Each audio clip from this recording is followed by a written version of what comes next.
How's it going, everybody? I am Kyle from Fantasy Forge Studios, and we are back with Session 80 of the Everlast role-playing game, The Adventures of Eclaas. We are joined by two, maybe three of our players today, but Dane will not be here, and won't be here for probably the rest of this campaign, depending on how far we're able to get. But we do have both Cole and Max here today, so without further ado, let's go ahead and have them introduce their characters, and we'll jump right into some recap. Hello, I'm Max. I play Zill. Zill is the orphan of Helix. He's young and naive and just thinks the world is a lot simpler than it is. He's working on his selfish tendencies. He loves blacksmithing. He hopes to be a blacksmith extraordinaire, future refining prospector. He's the orphan of Helix. He's Waffle House, the teapot of madness. Am I forgetting any? Future refining prospector. Ah, yes.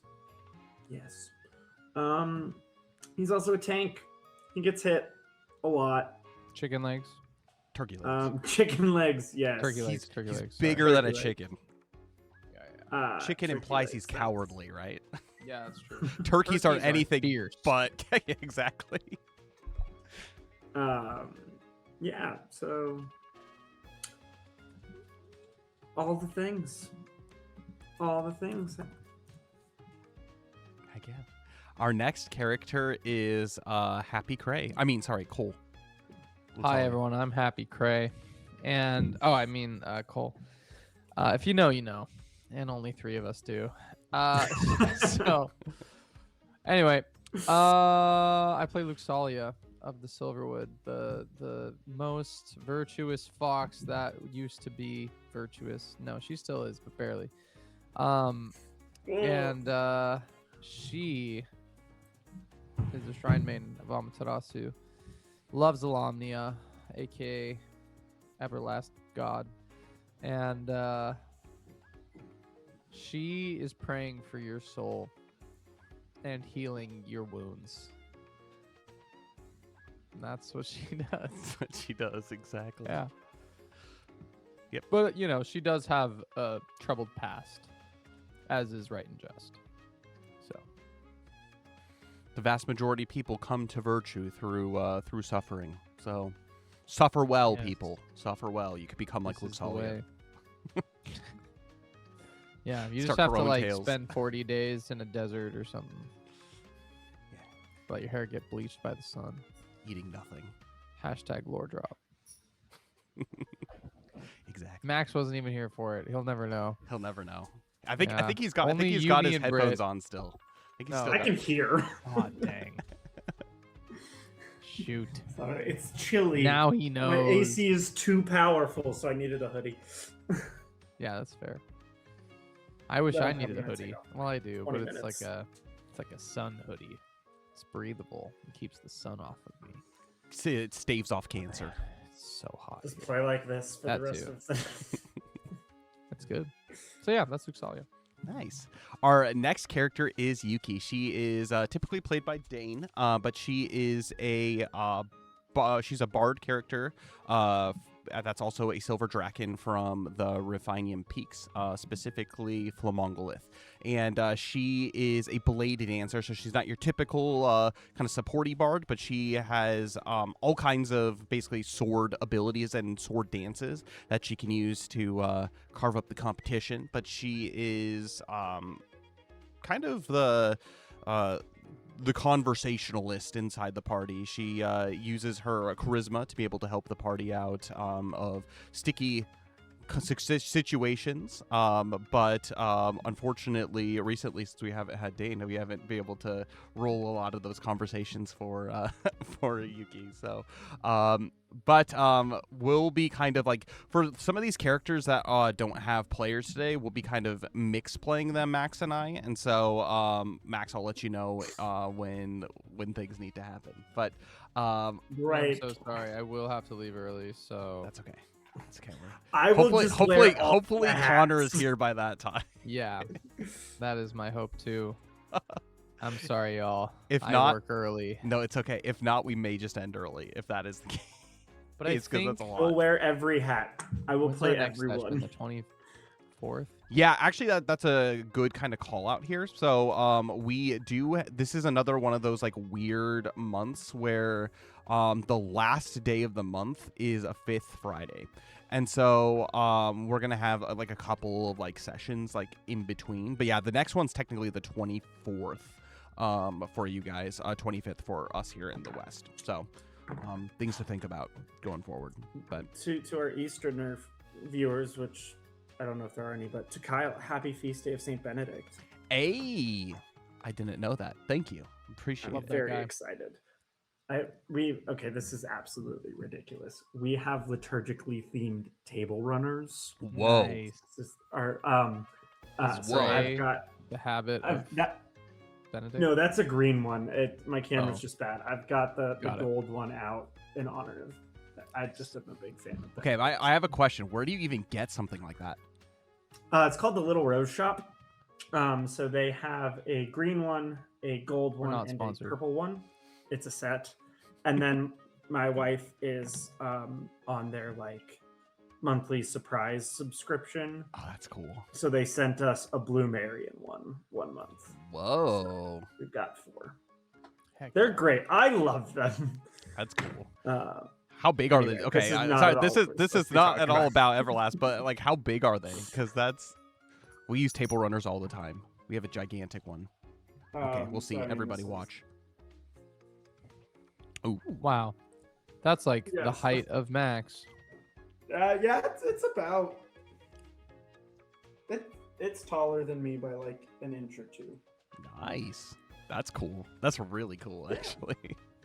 I love them. The sign of growing up, getting excited about table runners. And okay, this is you got me started. I'm not sorry. So I changed them out, and now there's only there's 1.5 days of year. Well, basically 2 days that our table does not have a runner on it, and it's after we get home Holy Thursday till we go to the vigil on Holy Saturday. Nice. And So like it's the this Easter year, break 'cause- there. yeah, I mean it's The true to one it's- break, yeah. Yeah, for when the altar is also stripped. Like this is the first year we got them for Christmas, so we've only had them a couple months, or 7 months now. Like the house felt wrong in in a beautiful way, not having them out. It was anyway. I'm really excited about table runners. Thank you for listening to my TED Talk. I You're love it. welcome. I love it. I will send you the link. Kyle. Yeah, do it. Our next character is Belbin. So he is a Glyvin from the Roku Horn, and he take Luxalia, and he's the opposite. He is an Oblate, so a martial artist, and he is another kind of DPS character where he deals all kinds of damage with his punches and now elemental punches that he has. And additionally, on top of that, he is kind of a grumpy old man. And so he kind of does what he wants a lot of the time. He's finally in neutral. He is not in Vice. And he actually made a very good decision at the end of last session by not being present when the shenanigans went down, because we saw what happened when people were present. Luxalia Yes. is the shining example of that. But I'm still in virtue. still in virtue. You know, it's Barely. good to be virtuous. But yeah, he is finally in neutral after like 80 streams, so that's good. So hopefully he won't be murdering anybody anytime soon and breaking that, but we'll see. But Belbin is the first person ever in Everlast to bowl a 300, so that's kind of what he is known for all through the Inland Strait. And yeah, he's pretty cool. And then lastly, we have Thordane, who is kind of DMPC, but the captain of Alomnia's Breath. He is a ranger tracker, and so he supports with healing herbs, but also the ability to shoot arrows and elemental arrows, which is really cool. And he also works as the guide for the party, and so he helps with a lot of those types of rules and whatnot. And he is an elf of science, he is a philanthropist, and he is the 2-time winner of the WWE WrestleMania Championship on board Alomnia's Breath. And the holder of the Realm of Ages because of that. So, that's Thordane. He's pretty cool. And I'm Kyle. I am the Fate Weaver. I created this world of Everlast, but I'm also playing both with and against these players. I think today it's going to be a lot more with the players than than against them, as they go through and try to defeat the evils that are looming into the crevices of the world in Everlast. And so, yeah, I'm very, very happy and pleased to be able to play this with you guys, and to have the couple of you that are here to continue to play some Everlast. But before we do go into recap and begin, I just want to add one thing. Head over to our Tabletop Simulator version of the Everlast trading card game. So we do have the physical product, but if you want to get into it cheap, head over to the basically virtual tabletop version. If you go to our Discord, we have in the Everlast TCG section a link that will take you directly to the page to be able to download it if you have Tabletop Simulator. But it's your way to be able to play the Everlast trading card game online. And the one thing I want to emphasize about that is this month of July is our first update, meaning it is Eclaas Eeas themed. And so we have a bunch of 20 new cards that we've added, including the primary and the EX versions of the Eclaas Eeas characters that we saw as promos in the first 2 expansions. And additionally, we have the EX, or not the EX, the EX battle decks for Battle of the Bards still, but new player decks as well. And so Max gave us one of his Draken decks to be able to try, and Dane and I played that 2 weeks ago, and it was pretty strong. It's pretty good. I don't think we played it quite right because I think Zelyria... No, actually, that's a lie. Zelyria didn't win both times. We did one on 1-1 with those decks, but... Did you get all of the Dracolings out? I don't think either of oh, I did. Actually, no, I did. I think my game that I played with it, but that was the game that I lost, I think. Because that's how you play it. Get the Dracolings out, hit like a truck. Yeah, actually, none of us got the what's her bucket out. Iskara. Neither of us got Iskara out. So literally the entire game, both of them were played primarily with Clara, which Clara just freaking hits so hard. She's truly... she's good. Insane. She's very good. Her trait is good. I love her trait, and I never use it. Zelyria and the Ghoul Bloaters. So that's the other deck, is we have a Draken deck, and then we have like a Reign of Chaos deck, so Earth type. And so that deck also hits pretty hard. And the Ghoul Bloaters are disgusting. They're so trolly. But yeah, I think we won one with each. But they're very, very good decks to be able to play. And you can also build your own decks with the cards that are in both Veil of Twilight and Night of Martyrs inside the game as well. Just make sure to save them onto your own server, and you can make as many decks as you want and play with as many people as you want. You can head over to our Discord if you don't have anybody to play, to find people to play with. That's a good place to be able to search for people. And then additionally, on top of that, we have a new Eclaas Eeas coins. We have a new Eclaas Eeas board themed and dice as well. And then we also have our Everlast Battle League promo arts that we have, so which includes a bunch of very valuable, including Debilitating Ray, Mana Draw, Gust, Magma Blade, Tremor, and then Aurora Veil. Those are Gust is in there. And so there's all kinds of arts to be able to use to continue to improve the decks that you're doing. And then last but not least, we have 2 new pair cards. So we have a Belbin Luxalia pair card, and then we have a Zil and Yuki pair card. So you can start making more decks with Eclaas Eeas characters, which are cool. It's like yin and yang. It is like yin and yang. You have a light and dark, and then you have a frost and flame card. Nice. I want to make a Jensen Thordane, but I don't have the art to do Nice. Jensen Thordane. So art takes time. Yeah. The pair cards are... Nah, I won't spoil it. No, they're out already. You can spoil them. Yeah, they're already Do it. available. Well, I'm trying to encourage people to go download Tabletop Simulator to see for themselves. No, Yeah. tell them what they do, They're and then people will be cool. like, because right now there's no physical available card for those pair cards, and so the pair Snap. cards are the only way to try them out and play them. They'll eventually get physical releases, but the only way to try them out is Tabletop Simulator right now, and they're going to change the game for Eclaas Eeas. The trait for both of them is you can have both EXs out, which is just really cool. Yeah, That so is sick. you can have both Zil and Yuki EX out at the same time instead of just having the one, or you can have both Luxalia Belvin out at the same time, which is very good. So That's very good. So anyway, sorry. Thanks, brother. Do you remember?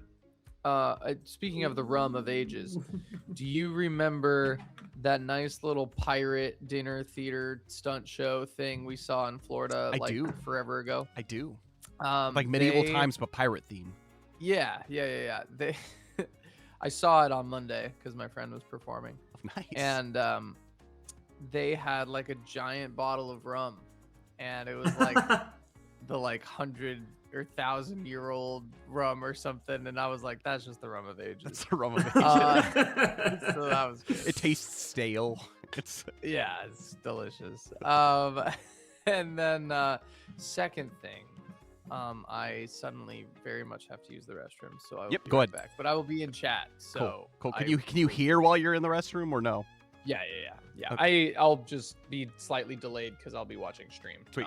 We'll go into recap, and then I'm sure you and Max talked a little bit at the end of last session of what happened, but we'll do a little bit of recap, and then we'll see you back here. Sweet. Cool. So Eclaas Eeas are an adventuring group of people from all over Everlast. We got like I mentioned, people from the Silverwood to Helix, all the way up north in the Refining Peaks. They're about as far spread as you could possibly be, but they have all come together to form the adventuring party of Eclaas Eeas. And their latest adventure after defeating the Archdemon Burbeldau was a vacation out in the inlands, the Sea of Everlast in the Inland Strait. A lot of events happened. They became the keepers of the Earth Key and the protectors of the Earth Pillar, to defeating a evil sorcerer in the Jungle Keep on Aishan Island, all the way to going on an adventure to go rescue Princess Mila, collect the holders of the elemental keys, and having the Council of Keys and discovering that Lolothi was possessing or being held captive in possession of Nazrahim, the Great Dragon of Everlast.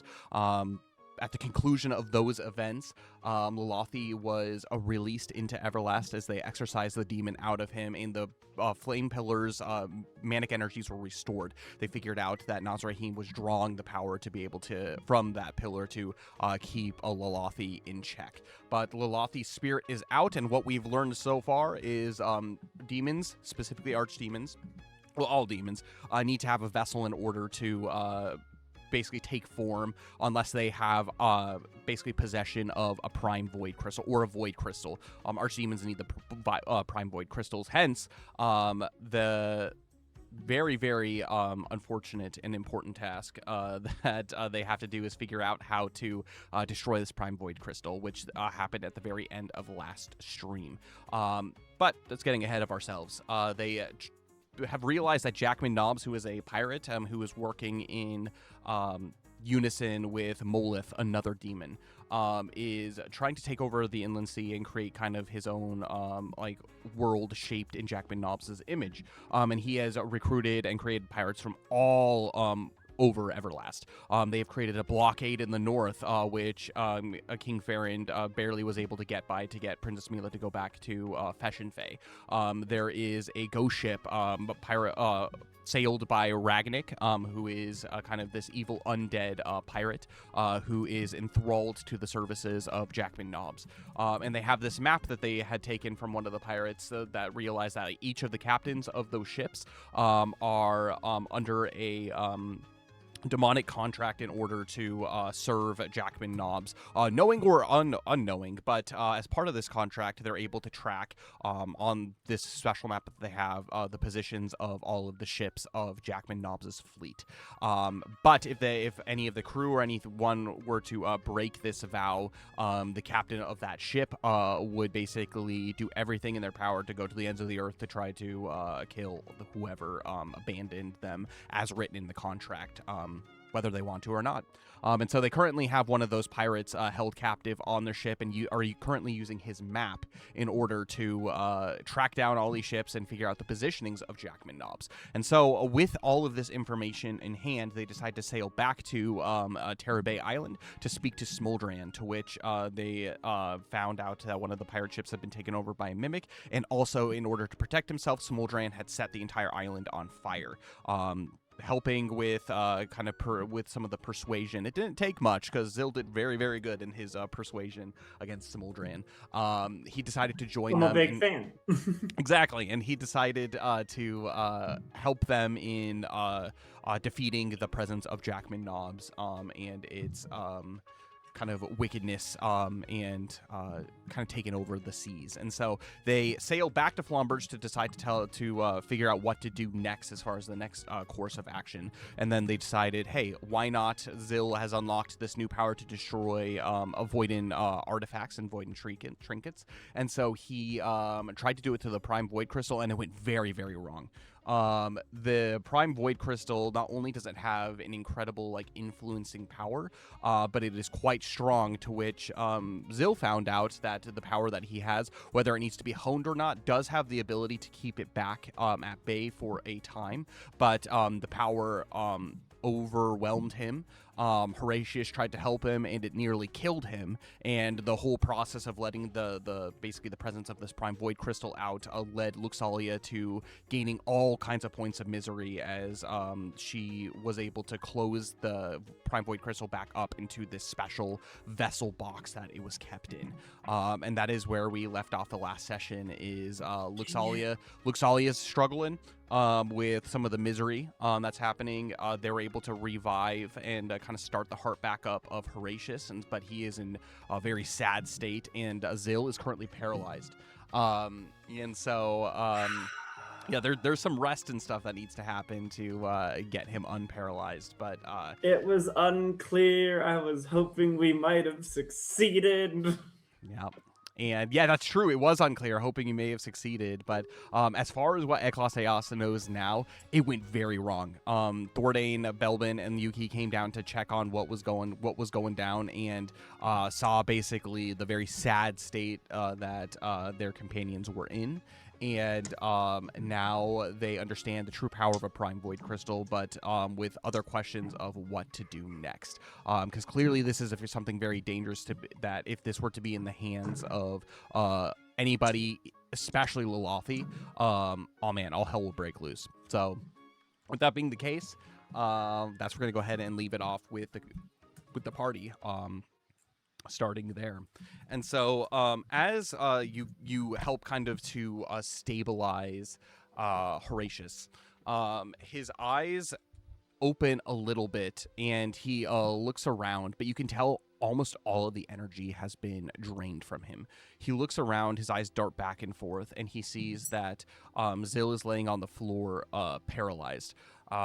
Did you guys cure the paralyzation beforehand? We talked about it, but I don't think we did. Yeah, I think you talked about it. But he sees you still paralyzed, and the void crystal put back in the box, and he just whispers a few words before he falls unconscious again, and he says, "Good. Keep it sealed." As he doesn't go unconscious, but he kind of passes out with exhaustion, just sleeping as he breathes very heavily based off of the influence. Luxalia at this point has keep it safe, exactly. Luxalia at this point has kind of gotten a hold of herself from the weeping, but there has been a very real effect on her, to the point where she kind of heeds the words of Horatius and couldn't agree more. This thing needs to be sealed away, and nobody should be in possession of it. She explains basically exactly what happened to Horatio, to Yuki, Thordain, and Belbin. And with that being the case, they begin to have discussions about how to cure Zil of his ailment.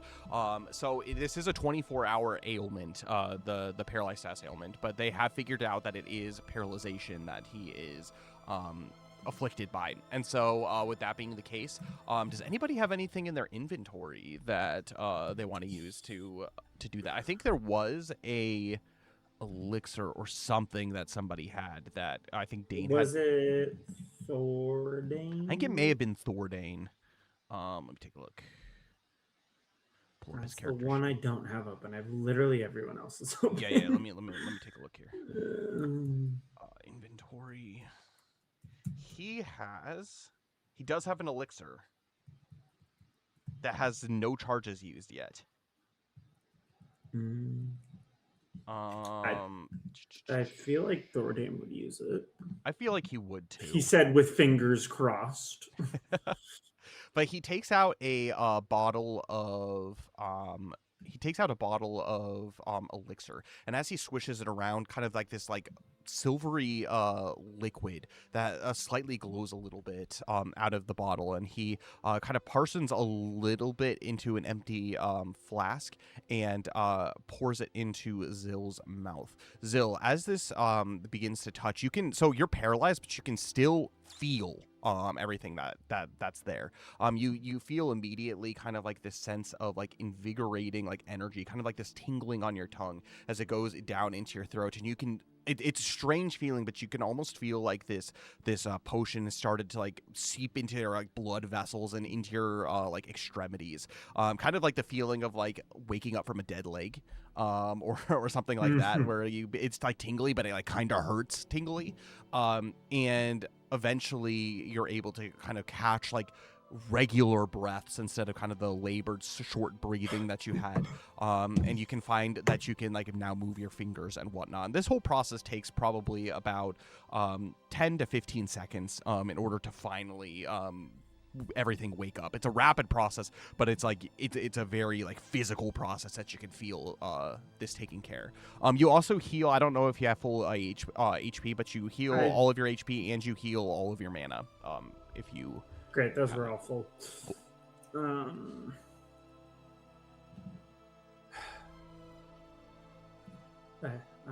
sorry.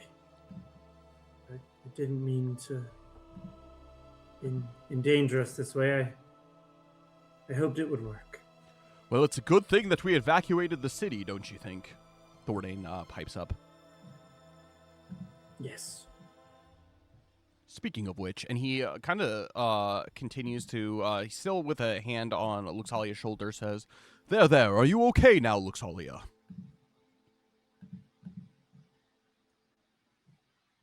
Unclear. I've seen things, Thordain. Things I had never hoped to see again. Thordain, he looks with understanding, even if it's not necessarily specifically what you're referring to, but he kind of like looks around and mentions, I remember when we were back at the Jungle Keep all those months back, and we were in Eeas's presence. He smirks. He says, yes, Amos, of course. I remember Duluth mentioning the power how it drove the aura of this Prime Void Crystal, not knowing obviously what it was at the time, but how it would drive people crazy. And the only thing that would protect people was the cultists. The cultists seemed almost numb to it, as if it gave them power. I remember that very vividly, but all of the bandits that they had hired, they needed to leave, and it makes sense. Being just in the immediate vicinity and immediate presence of it, I can't believe that it was able to do so much damage to very strong individuals. Zil, what happened? Now that you can speak, of course. I don't know. It didn't work. At I all? don't know why. I don't know. Was there any noticeable I'm gonna have you damage make a or wisdom skill check. I'm gonna have both Luxalia and Zil, since the two of you were in the room. Make a wisdom skill check for me. 5? Ooh. Wisdom. 18. So, Zil, the only thing that you were able to notice was kind of the fighting back of the presence, as there's kind of this kind of transference of power as you continue to speak your runic phrase. And it did seem to have the power to push back the void, even if it was just for a brief period of time. You get the understanding that potentially wasn't completely for naught. If anything, you've gained information from this, specifically like that this new like secret word has a very, very special power to it that could even potentially influence the power of the prime void crystals.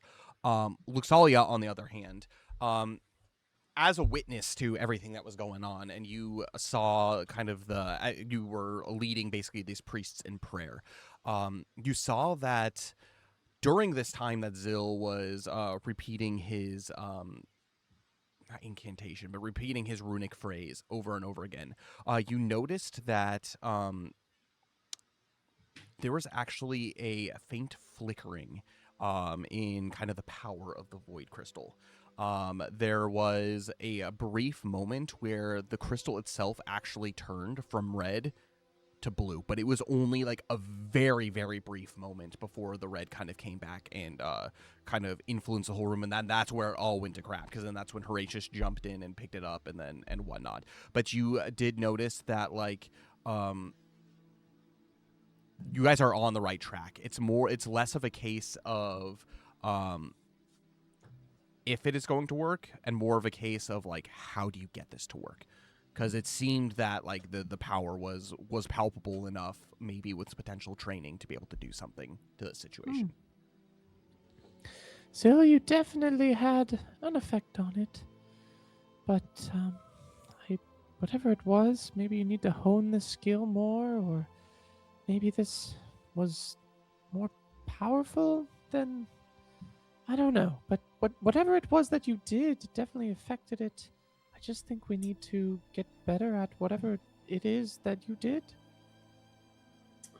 But how? No I don't one I've know. met, until I can show them what I do even believe. I think it's in the book I have. The Scarlet Crystal, History of Maz. Does it call him a Rune Lord? Not specifically. But have I heard that term yet? Yeah, you've heard the term before. Okay. Yeah, you've heard the term before, but does it specifically call Maz one? No, it doesn't specifically call him that. Would I know that's what I am called? Yeah, you have Okay. kind of like this like sneaking suspicion that like this is like you have all of the traits of it, because Rune Lords, they're kind of like legendary, and like there's like kind of in certain scholarly circles that have studied them, like the ability to understand, but because you have been blessed as a Rune Lord, you kind of have like this like internal wisdom to know that like this is like what you are. But I mean, oftentimes up until showing what I can do, many people don't even think Rune Lords are real. That they're pieces of stories or legends or fables. I don't think you're real either. Well, thank you, Luxalia. That was an attempt at jokes. I'm sorry. I'm in a weird place right now. Aren't we all?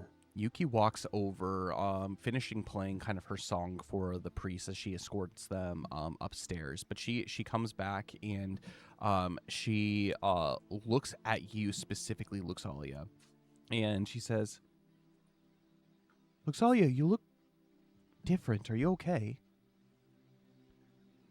Not only the fact that you lose a tail, but you definitely feel like you don't look the same right now. Yeah. Am I okay? I'm not dead, but I am not thriving. I think I must seek some time for solitude and prayer. If you may excuse me. And I'll leave the room and seek solitude and prayer. Yuki, she doesn't stop you, but she kind of like moves slowly away out of the way as you ascend up the stairs. And Yuki makes her way over to Zill, and she places her like hand on your head, Zill, and you feel immediately this kind of like intense cold. And she says, "You're burning up. Are you okay?" And she kind of like helps you get to your feet from kind of a seated position, and you feel weak. Whether it's the like lingering effects of the paralyzation or not, you have no idea, but you definitely feel kind of like every step is shaky. As she kind of like props you up, she says, "I think it's best that we all get some rest. Tell King Nalgor Cragheim that, well, the Void Crystal has been sealed away again, and that people can come back into the city." Was this all for naught? And she kind of like thinks to herself. Thornton kind of stays quiet during this time, and Belbin hasn't said a word. He stays very quiet as he looks at the box kind of with like a lingering gaze, but he's actually the next one to leave. Without saying a word, he follows Luxalia up the stairs.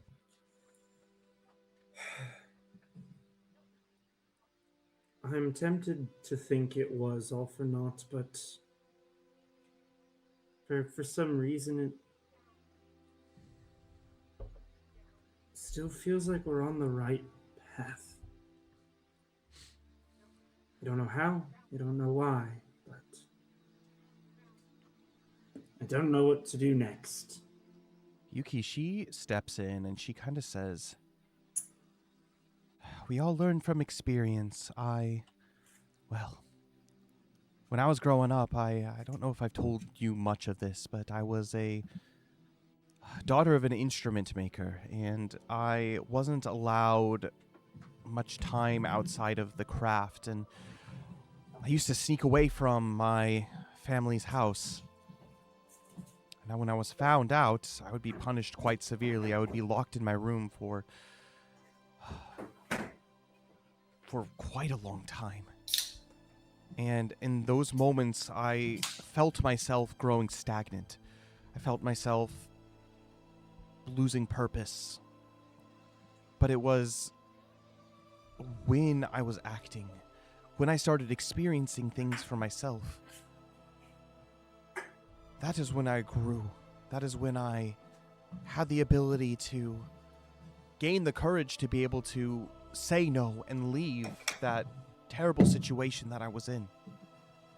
I'm very grateful to my parents for teaching me the musical talents and skills that they did, but I knew I was called for a greater purpose, and if I didn't at least try, Zill, we wouldn't be where we were today, and I wouldn't be your companion today. I don't blame you for wanting to try this, even if everything seemed to go bad in the process. But with every experience that we do, good or bad, we continue to learn from it, I think. I'm proud of you, I'm proud of everybody that's here, but these decisions I know do have lingering effects. Luxalia, she doesn't seem right. I don't think I've ever really seen her like this. Be glad you weren't here. I think I'm too shocked to know how I feel right now. I think a well-deserved rest is needed for all of us. Thordain, if you would go track down King Nalgor Cragheim, they said they were beyond the walls outside of the city. I think it'd be best to just maybe escort, well, at least Horatius back to the ship to see if he can get a little bit of rest, get some mana potion in him, maybe some extra water or something. I think that would help. And with that, she asks for your help, Zil, as you help Horatius up and take him up the stairs. Luxalia, you make it into kind of the main entrance hall of the Keep of Flamberge before anyone else. The two priests that are there, they have made their way kind of to their like vesting chambers and have disappeared. But so it's basically you in kind of like this like black glowing with flame obsidian hall. And one end, you look to the other end and you see that that leads to the throne room and the doors to the outside. What are you doing in this moment before anybody does come up, even before Belbin comes up?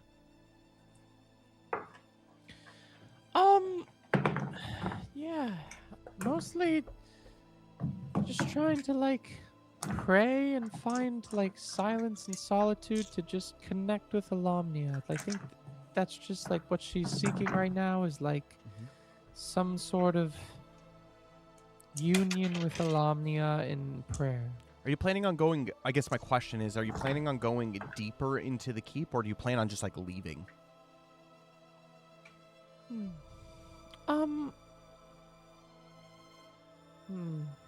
Because I mean, you have it to yourself, and you weren't privy to any of the conversation that just took place downstairs.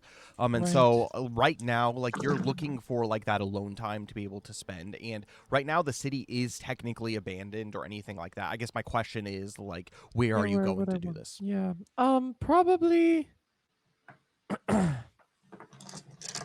I'm assuming I don't know the city all that well. Oh, you guys have spent a decent amount of time here. It does look a little bit different though, because like kind of the lower level is still being excavated from the magma flow that started to harden. But yeah, you know it well enough that you could probably go wherever you need to go.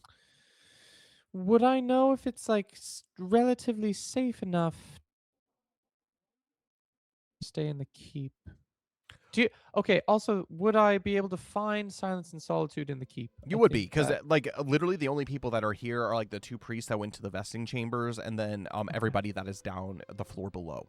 So you would easily be able to find peace wherever you want to go. So I think I'm just trying to find maybe like either an outward facing balcony or some such thing, or just like an interior room with that's just very, very quiet and just lacking distraction. The first thing that you can think of was when you had come back into the city, initially from your from the volcano exploding, and you met up in the tall room with King Nalgoric, where everybody was basically being held to keep like the toxic fumes in. You do remember on that kind of top level, there was a balcony that kind of looks northward out into the bay. It just peeks over kind of the ridge here down into the bay, so you have like kind of the furthest view that you can see within the city, but you can see the mountains and all the surrounding areas. It's very beautiful. I guess at least the northern version of it. There's also a southern looking balcony too, as well on there. So it gives you kind of a 180 degree view of it. That's a place that potentially you can go, and maybe is the first place that sticks out in your head. Yeah, I'll go there. Okay. You make your way up the stairs, probably 4 or 5 flights of stairs, into kind of like this small tower-looking room. It had been cleaned up from when you saw basically King Nalgoric Cragheim up there, barely alive. But you do see that the doors to the balcony are not locked, and so you can go walk out onto the balcony as you do so. Yes, I do. It's a nice, cool evening as you make your way out into the balcony. And as you look around, you see that there is absolute peace. The smog clouds from the volcano have all but moved on at this point. And as you look to your left, kind of more into the jungle, you see that there are torches and movement down there, but you're high enough and far enough away where you can't hear any of the commotion that's going on down there. And in the very, very far distance, kind of in the peaks, you can actually see the movement of golden wings of Smoldran, who seems to have taken kind of residence there, kind of in the mountains over there. But as you look down into the bay, you see Alomnia's breath just floating there peacefully, not affected or understanding anything that had just transpired, the evil that you had experienced. You feel foreign right now in this quiet, in this peace, almost as if the things that you felt, the things that you saw, fundamentally changed you, and you can no longer look at this the same. People can't understand what you had experienced, and so you feel foreign as you look out into the horizon. Yeah, and I think I'll just focus in my mind and just pray like, come Alomnia, heal your servant. Have mercy on me, a sinner. More or less. Make a faith survival check for me. This is not for gaining points of misery. It's just a general faith survival check. Faith. 13. The quiet helps. You feel yourself more present than you were before. And probably about 30 minutes pass during this time. And at this point, the sun has completely set. You get kind of like this like purple, like orangish, like flames, like kind of like look in the sky from the sunset. And you don't hear Alomnia, but you feel his presence in this beauty. And that even though you have been in an experience seemingly completely devoid of his goodness is ever prevalent and it's ever existing, and it brings you a little bit of solace in this moment. Good. And I will sit in that peace as long as possible and thank Alomnia in my heart and praise him. You do so, and probably about another 15 minutes after that 30 minutes of sitting, you begin to start hear noises as people start filing back into the city. At this point, Thordane has gone down and informed King Nalgor Cragheim that people can be let into the city, and you see torches all around. You see kind of the street lamps begin to get lit all around you as the populace begins to file back into their daily life and daily routine of Flamberge. Wonderful. Zil, so you help Horatius with Yuki up and out into the main city. You don't see Luxalia anywhere. But as you continue to climb, you pretty much have to the two of you have to bear the full weight of this elf. He is tall, but he's slender. He is hey Connor, how's it going? Welcome in. Howdy. I don't think we can hear you, but nope, not yet. Keep trying as I continue this monologuing. But guys can you hear me now? Oh yes, we can. Heck yeah. Hey guys. Welcome in. Perfect. So what you missed, Connor, is just like the immediate aftermath of what happened at the end of last session, where Luxalia went to go see Solitude, and you left without saying much of a word after that, just realizing that Horatius was alive and whatnot, and you decided to go up the stairs. So we'll get back to you in a moment about what you want to do in this moment. Okay. But Thordane had gone out and got King Nalgoric and started letting the people back into the city. So they walk off, and Zil and Yuki are taking Horatius back to the boat. His nearly unconscious body, they're taking there.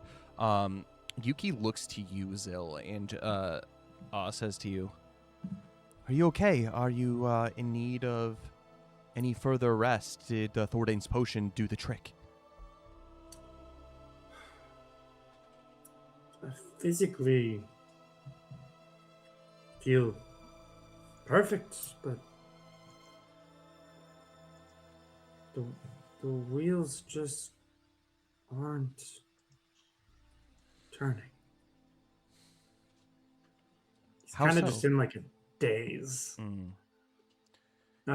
Yuki asks, she says, "How so? I noticed that even upon holding the void crystal, didn't seem to affect you as much as it affected Luxalia. I have a hunch it's potentially because of the power that Luxalia had exclaimed, that maybe your runic speech did push it back to a degree. But spiritually, how are you feeling? I don't think this feeling is directly because of, like, coming from the influence of the crystal.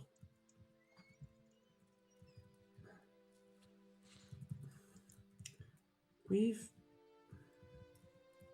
just like thinking very slow. Mm-hmm. Mm-hmm.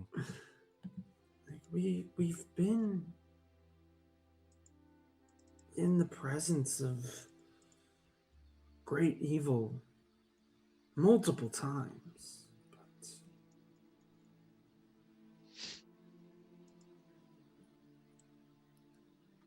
something was different about this. And I'm grateful that there's something in me that helps resist it, I guess. But it's still so much. Okay. It's a burden, isn't it? Yeah. I just... All I'm saying is I'm glad, Zil, that it is you that have these powers and not I. I'm just beginning my faith journey, but I don't think I would even have the strength to be able to have the pressure of what you're doing to be able to figure out this power that's within you. Because clearly, if it does have the power to be able to help us when it comes to these void crystals, it would be wonderful to be able to hone it, to be able to have the ability to, just with a simple word, destroy evil. Yes. I would love that, but I think that's also part of just... I failed. I put you all in danger. And I failed, and... She immediately shakes her head and puts her hand on your shoulder, setting Horatius down as you get a chance to breathe. And she says, "You failed nobody. We did all that we could to make sure that you were set up for success. And yes, well, maybe inevitably you weren't successful in the end. I think there's a little bit of hope that has been garnered from this, knowing that you do have the potential to be able to do stuff, whether it's now or later. I don't think it matters. Just knowing that you can make a big difference in this, in helping to stop this influence. I mean, what can I do? I can fly around. I can soothe people with a silver tongue. I can chop down enemies with my blades, but we all have a part to play in this. Very nice blades, to be fair. I know, and she kind of holds like the Void and Vorpal broadsword and kind of puts it back, and she says, I just think that and that Refinium one. She's not as attached to her weapons quite as much as Zil is. I'm happy you appreciate it and the craftsmanship of it. But the point that I'm trying to make is each and every one of us, while we have different skills and different strengths, I think we're doing what we need to do accordance to Alamia's plan. Whether or not we understand it or not, I think it's difficult to know. But he is working with us. He is moving in every actions as we are. And as I've been reading the Guardian Historia, I've realized that throughout all of history of Everlast, like, it seems like Alamia's hand is touched every single moment, whether it's good or bad. It's led the darkness has led people to the light. And that's why I think, while the darkness might be terrifying, as long as you trust in him, diving into that darkness to help understand Alamia's will, Alamia's plan, and how through us he can do anything. He doesn't even need us, but he chooses to use us. I'm still shaky on all of that. You say? I mean, me too. I'm just reading this, and it just... maybe it's the fact that being an adventurer and being chosen, we've done nothing to deserve this, but Alomnia does see something in us. He sees something different in us. And the strength that you have is, like I said, that's not a strength that I could bear and carry. And I think Alomnia, we might not understand his will, but I'm starting to realize more and more that his will is perfect. And it gives me hope. Sure. That's great. I just don't know what next. People keep saying like it was a good try and we can figure it out, but how? Up until that's something we all need to figure out together, though. The burden shouldn't be placed on you alone. The other day with that pendant and Emineth, everyone thought this was impossible. The smartest minds, the greatest historians that we've met, all thought what we just attempted was completely impossible. And maybe stupid, but we even got the permission of the king to be able to at least try this. Yeah, but if the smartest minds available to us thought this was impossible, they've changed their mind, that's great. But if they can't help, who can? I barely know how to read, and the one book I have is a picture book. Children's story that has anything to say about this. I wouldn't think too hard about it. I think the more that we dive into mystery, the more questions will pop up. I know you, Zil, as someone who is, at least during the majority of our journey, quite impulsive. I think you and Belbin share that quality. And that we do.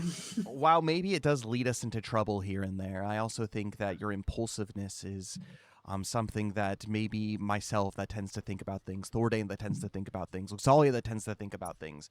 It stirs us to action where we maybe otherwise would not. And that's why I think we need to rely on each other more than ever. Like this burden shouldn't be solely on you. We will figure this out together. It may not feel like this right now, and I know I can't even fathom what you had experienced down there, being in possession, holding a prime void crystal. But I do know that you survived. Horatius survived. Luxalia survived. I don't think a lot of people can say that after coming into contact with that. From what I can tell, you haven't been turned to pure evil. I don't know if that's worth bragging about. I'm just trying to say that there's into a room with this thing. There's power in that, though. I think that if anybody can do this, it's us. And that's an encouraging thought.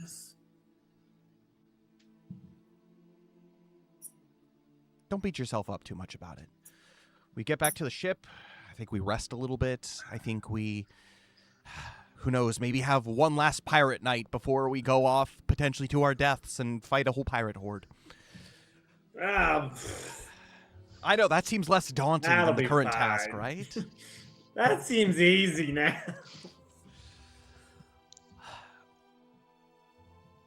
Don't beat yourself up about all of this. Luxalia, she'll be fine. She has her own way of dealing with things, and fortunately, Belman wasn't in the room during that time, so I think the effects of it Fortunately for us all.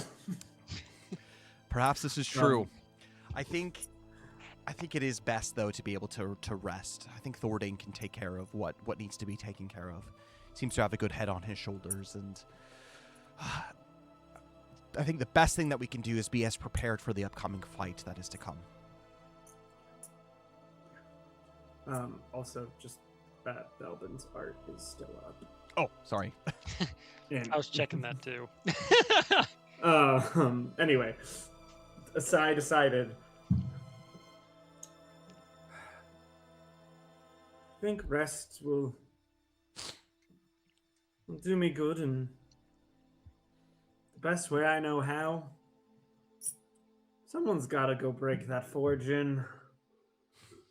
That's true. And being able to swing a hammer into some molten metal, that'll calm me down. And with that, let's go ahead and jump over to Belbin. So Belbin, you make your way up into the upper room, and you see just the last bit of Luxalia leave up the stairs to go into the tower. You are alone in this great hall. Thordane hasn't come up yet, and they're still having a conversation down below. What are you doing in this moment, Belbin? And I just went downstairs and saw. Yeah, basically you had seen all the fallout, the fallout, and like the saving of Horatius and everything, and then Luxalia dismissed herself, and then a couple minutes later you dismissed yourself. Yeah. Bellin just said to himself, "Well, that didn't seem to work. I guess we can check that off of our list of stuff to do before we try to fight these pirates, but let's see, what would be next?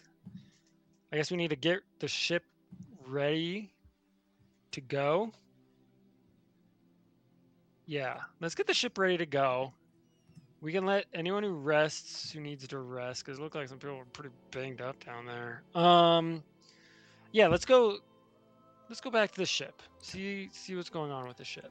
So you're the first one to arrive back at the ship after everything, even before Zill and Yuki very slowly with Horatius make their way back. But you step foot onto Alamnia's breath, and everything seems normal, ship shape. There doesn't seem to be any particular cautions or worries or anything that are going on here. Is there anyone specifically that you want to speak with, or are you just doing what are you doing in this moment? Yeah, talk to Sariel. Just kidding. Sariel's on Just the kidding. island. Yeah, I was gonna say, just kidding. Let's do Bree. Oh, I want to find Bree and see how prepared we are. People are just finishing up with dinner down in the grub hall, and as you catch eyes with Bree, she doesn't say anything to you as you sit down at a kind of a table next to her. She says, "You should get some food for tonight. It's lamb, extra special." Can I tell if she is still holding the Sariel thing against me? Like, is she holding a grudge, or is that water under the bridge? Make a wisdom skill check for me. All right, let's see. Ooh, let's see what my wisdom is. 13. She seems to have moved on. This is very Great. normal Sariel. Or not Sariel, Bree. Bree, great. Yeah, I think I could. How's everything coming along for our trip? We are ready as soon as you and Captain Thordane say the word. She kind of like looks around. It definitely feels emptier than before after offloading a decent number of people onto Terabay Island. But she continues. I've seen a lot of naval combat in my time. And I know we have a dragon on our side, and I know we're going off into fight Jackman Nobbs and his entire pirate fleet. What do you think about all this, Belbin? It seems everybody is in decently high spirits about it, but I just can't understand it. Wrap my mind around that. I just can't help but feel we're sailing toward deaths. There's kind of like almost like a hint of like fear, something you have actually never seen in Bree. She seems to be decently hardened, but there's a little bit of fear in her. Well, I think that's why we carry so much alcohol on the ship. For one. She smiles like genuinely, almost as like for the first time you've ever seen it. Wow. Bree, you're really pretty when you smile. Just kidding. I was going to have you make a charm skill check for me. I'll make a charm skill check. Oh, not one. She says, "Shut up," and she like just straight up just like punches your arm and doesn't hold back. Okay. All right, never mind. You're just as ugly as always. But no, I think that you just kind of have to have faith in this because it's spirits are high. I feel like we trust in our abilities. I don't know how much have you seen us fight at all, Bree? Just kind yes, I have. of pirates. And I've seen what you can do, specifically you and your companions. What And about but like Zill can like he's untouchable. Shouldn't you have some faith in that? I do, but the problem is we're going against an entire pirate fleet. It's one thing being able to take on pirates themselves, but we're going on up against vessels. And that black powder that we used back then, I've heard Jackman Nobbs knows how to use that, meaning probably some of his fleets can blow holes in our ship. It's one thing being untouchable, and it's one thing being able to be sunk to the depths. I just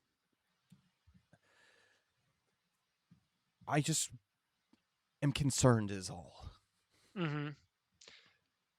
Is your concern, would it hold you back from going with us?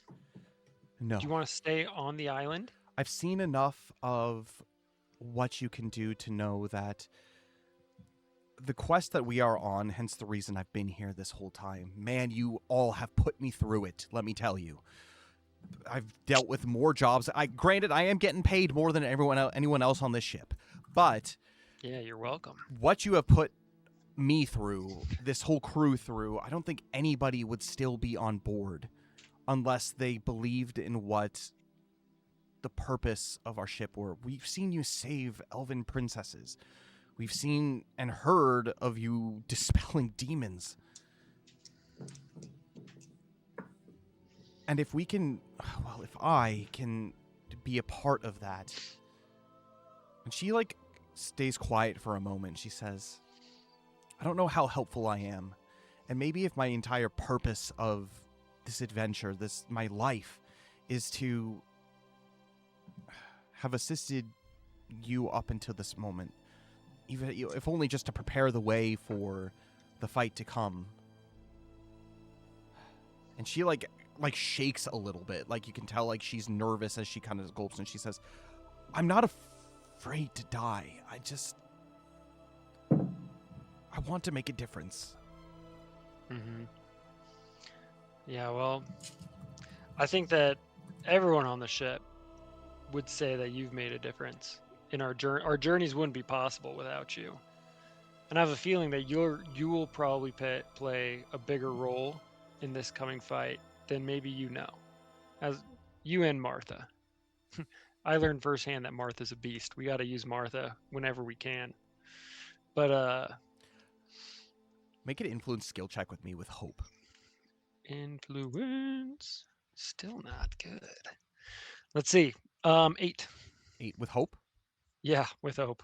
All right. I rolled a 1 and a 5.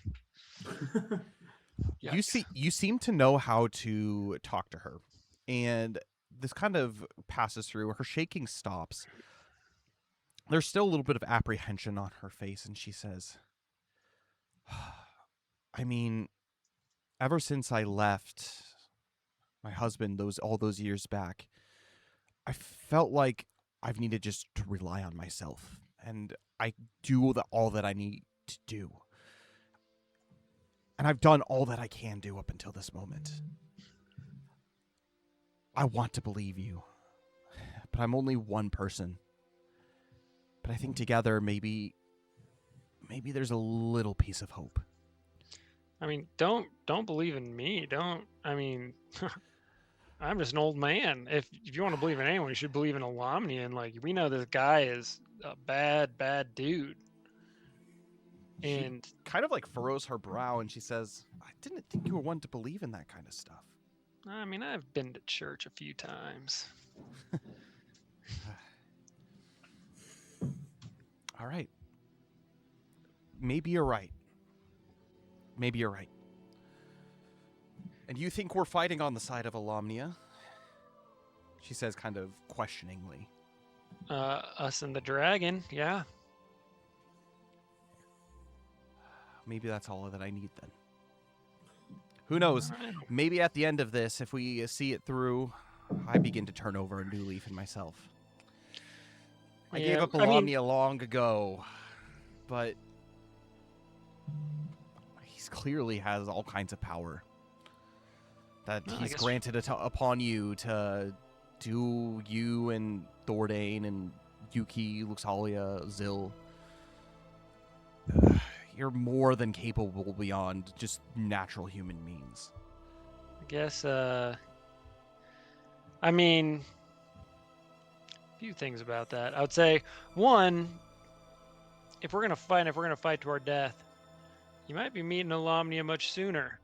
So you might want to maybe try to make yourself a little righter with her, just in case. And if Alamnia's not there, well, then there's really no harm in trying. I'm going to have you make a faith survival check for me. Ooh, that's a nat 16. You can go ahead and gain 3 points of virtue. What the heck? That's not Belbin. The other thing though, Bree, is that you also have to realize we will be going in with a plan. What our plan is, I don't know. But I feel like we have a pretty good, like, we've prepared ourselves as best we could. I was just up there with the other guys guys and girls trying to destroy that prime void crystal, and I don't think that went our way, but we've got a dragon on our side. We had the element of surprise. I think we still probably have it, but we probably need to be moving on that. And I don't know. I think they don't know what they're up against, but we've been able to handle a lot of their ships already. A lot of their guys we've sunk their ships. We've killed the guys. We've jailed them. We've put them to work for the city of, like, in Decay town and all that. So certainly the guys we're fighting are going to be harder, but also we'll be going in probably with more of a plan than we normally do. It always seems to work out for us, doesn't it? She gets up and she kind of ruffles your hair. It's a weird gesture that doesn't feel natural, but you could tell she's trying to be nice.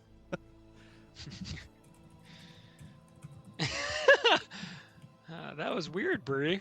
You're in a good mood all of a sudden? I just have a lot to think about. We're gonna be fine. She says it again. We're gonna be fine. Bree, you said you were married? I used to be. Ah. Is there a story there?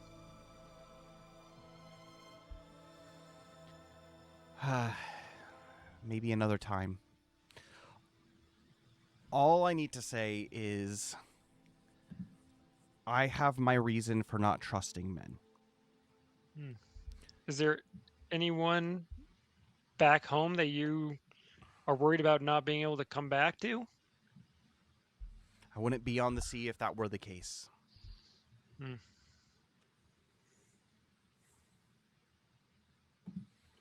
then what is there to lose?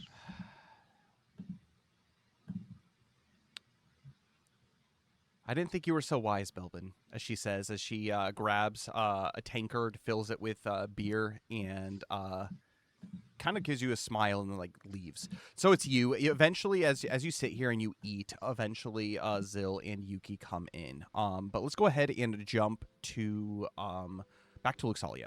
So Luxalia, you're still up in this tower. You've actually noticed some movement back inside the keep.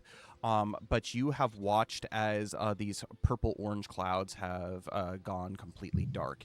And you see you've actually never realized how beautiful Flamberge is as a city. It's hot here, but it's cooler because of the lack of lava flows and lava rivers and everything, and just the lights and everything lit up. It kind of lights up kind of almost this reddish landscape below you. And then you see the moon reflecting out on the ocean, and you kind of pick yourself up, figuring out what to do next. Yes. And in her time of prayer, as she pondered her sinful nature and her temptation towards this void crystal and everything that happened to her, she has decided to partake in fasting and mortification and prayer, leading into this battle. So, she's going to do a couple things. On her way back, at some point, she doesn't have to do this like before she gets on the boat, but she'll, I guess, head back toward Alomnia's breath, and then once she's in her stateroom, she's gonna cut her hair off, and and pour. Maybe she like along the way, she'll try to find some like. Okay, ashes or question. dirt. Cut Yes. like bald, cut like shave, I or mean, just like shorter. short. Okay. Just short, like Anne Hathaway after Like Les Les Mis. Mis. Got it. Yes. And then it'll grow back, right? Yeah, of course. And then We've seen Belbin got like his like full body wax. He's already getting hairy again. Yeah, it's true. But that was a spicy look. Is that what you were going for there, Luke Not Salia? at all, not at all. And then she will basically find like dirt or ashes and just like pour it on herself and put on her most unappealing outfit. And then she's going to fast totally until the day of battle. All right. You do that, And pray. as you do And that, dramatic. I'm gonna have you First make statement. I'm gonna have you make a piety skill check for me. Oh no. Roll well. Okay. Does someone want to give me hope? Anybody out there? Brit's gone. Wait. She peaced out. Yeah, give me that hope, because that was a bad roll. I don't have enough. Dang it. I'm close. I'm at 24,000. Dang it. Anybody? No? Brit was my only hope. That's okay. Sometimes you're just not pious.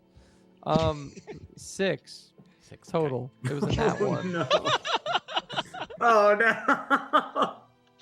You start to begin to as you're doing all of this, each action that you do doesn't feel enough as you prepare, which leads you to one thing after another, literally culminating to the point of cutting your hair off. Sacrifices, kind of these oblations for your sins, your temptation, and whatnot. You don't feel any sense of respite after this, and unfortunately, in this moment, you don't recover from any of these actions, any points of virtue from it. But you definitely look the part of somebody who is trying to repent. So that the physical outwardness is evident, but you don't recover any points of virtue. That's okay. But she'll basically, more or less, unless she needs to be like consulted for big decisions, she will be secluded to her room praying. Okay, perfect. Which brings us to Thordane being the last person to finally get back on the ship. Thordane has been out and about, talking to as many people as he can, informing them about what had happened, at least important people, informing them about what happened, and making preparations for the day. So it's kind of like a threefold thing that he did. So he spoke about the fact that Evlomnia's breath is going out to go fight these pirates with Smoldrin. He wants Flamberge to fortify itself, fortify the walls, use the people from Takai Town, and potentially use the elves here. That's another thing that maybe you guys need to think about, is if you're going to sail with King Ferrand. But Thordane's current idea is to have him protect the harbor and protect the bay with his Fesh and Fey elves, since Draken can't really fight in water. That's just his initial plans. So that's first and foremost what he's thinking about. Second, he's talking about time frames. How long he's going to be away, how long Alumnia's breath is going to be away, and what the initial plans are. So this is kind of what I got from the past couple of sessions, and remind me if this is correct. So you plan on going northward to Barrier Deep Islands, where the blockade is being made, and destroying the pirates up there with the helpless Smoldran. Is that correct? Yes. Okay. Mhm. And then were you planning on going to Skyspire Island to confront Jackman Nobbs, or were you wanting him to draw him to Flamberge to do that? Because I know you guys kind of left iffy on that. Or were you seeking potentially to draw him out to like open sea battle? That's my next question. I don't think we've really made a plan yet. Okay. Yeah. At At least about Noms in particular. Okay. And then lastly, you have Ragnik, the ghost pirate.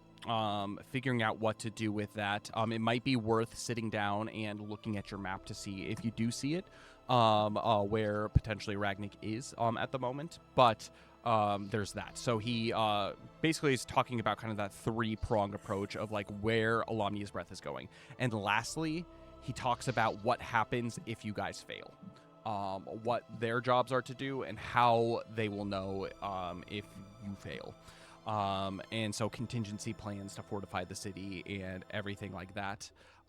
He actually is going to send out a physical letter to Port Grandium, and he's going to give it to one of the elves that are the Fesh and Fey elves that are there, and send them out to go talk to Port Grandium to talk about like potentially sending a fleet to help protect because of Jackman Nobbs. You guys did potentially try to contact basically via like radio waves from Aldring Montpellier, but there's no way for them to communicate back, so you have no idea if that's worked. And so like there's a potential of like if you guys do fail, Port Grandium at least knowing what's going down so that Flamberge can have a little bit of extra protection. Because there is a very real possibility that you guys don't make it through this. Lastly, that was the third thing, were the contingency plans. So he eventually comes back and he meets with everybody except for Luxalia's. Luxalia's in her room, and he invites the group of you to go into basically like the dining hall, and he pulls out the map on the table. I'm gonna have Zil, Thordane, Yuki, Max, if you'll roll for Yuki. And Belbin, go ahead and roll knowledge skill checks as you examine this map. Knowledge.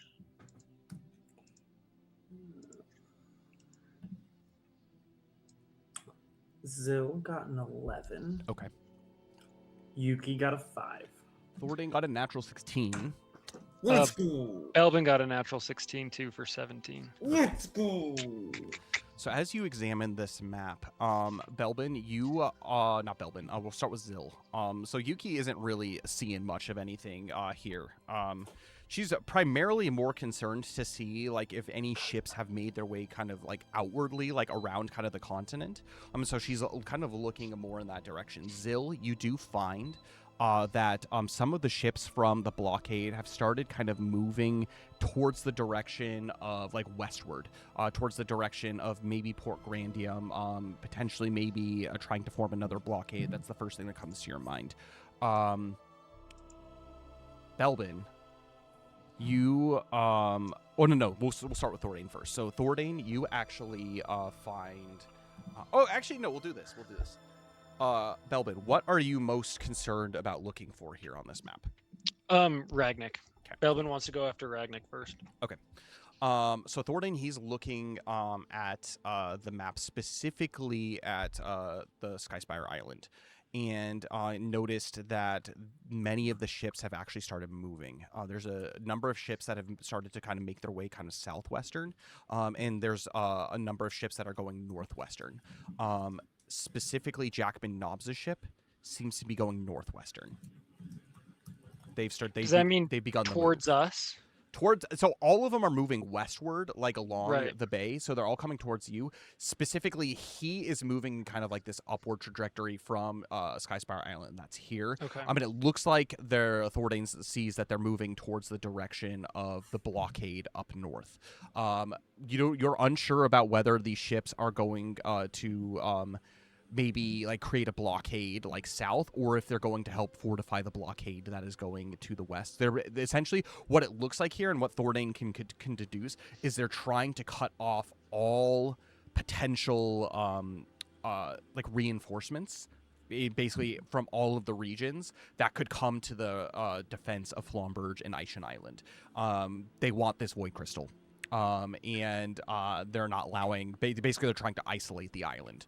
Belbin, as you continue to search all over, you're looking for this black dot that seemed to have disappeared, and it takes a lot for you to be able to actually see it.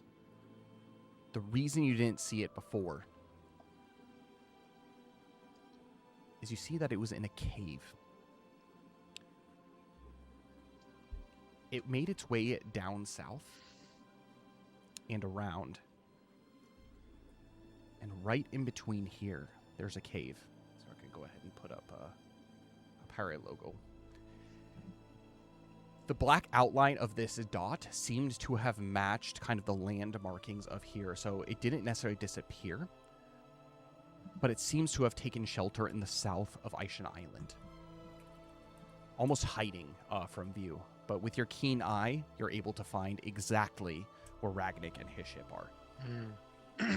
Okay.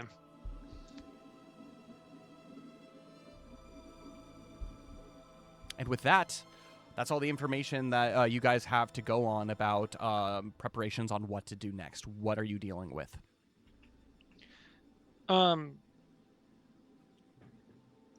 Also, at this point, Luxalia starts praying for Alamnia's guidance and help in the battle to come. Okay, perfect. At one point, I know Luxalia is not there, but at one point we toyed with the idea of putting her on the dragon's back so she could heal the dragon while he's flying. How real of a possibility do we want to consider that? I don't think Luxalia has any proficiencies with riding mounts, and so she is going to be primarily more concerned with hanging on, because dragons move fast and they fly quickly. So it's not impossible for her to do it, but the chances of her falling off, I think, are better than not. I mean, if she rolls really good, if she rolls real good, she may be able to hold on. Like there's definitely like that chance luck, and you guys have run into a lot of rolling. We will just providence. strap her to the dragon. Just strap I'm her a like natural climber. That's you true. know, You are a natural climbing. That's true. Meaning, if you fall off, you can climb back onto the ship. Yeah. We're gonna quickly invent duct tape and just wrap. Tape her to smolder. I do have a grappling hook with rope. We could somehow chain her in. It would probably be better for Luxalia to be with us. That's fair. Yeah, and I think that Belbin, without her, he would have died many times over at this point. Oh yes, all of us. Okay. Which leads the decisions to be made. So now you know the markings of where Jackman Knobs is, or at least where he's headed. You know the general plan of them. Natural 16s are nice about basically fortifying the island, which means you can wait for them to come to you at Flamberge, or you can go out and meet them. And then there's also the case of the undead pirates. So the one thing that you've learned from Horatius about the undead pirates, Ragnik, is they are a ship that is under contract by Jackman Knobs. They are invincible. They cannot be killed unless they're basically the void crystal that is keeping their ship up, that is keeping their ship alive, is destroyed. It's not a prime void crystal, but as long as that survives, it keeps their ship alive and it keeps them from resurrecting. Meaning they are like an invincible force that would be able to lead the army of Jackman Knobs until like that actually happens. And there are two ways to potentially destroy it: potentially using Zill's power to destroy the void crystal, or Horatius had mentioned using the arrow to destroy, like the arrow that's inside Ragnik to destroy it. You could there's two options potentially to do.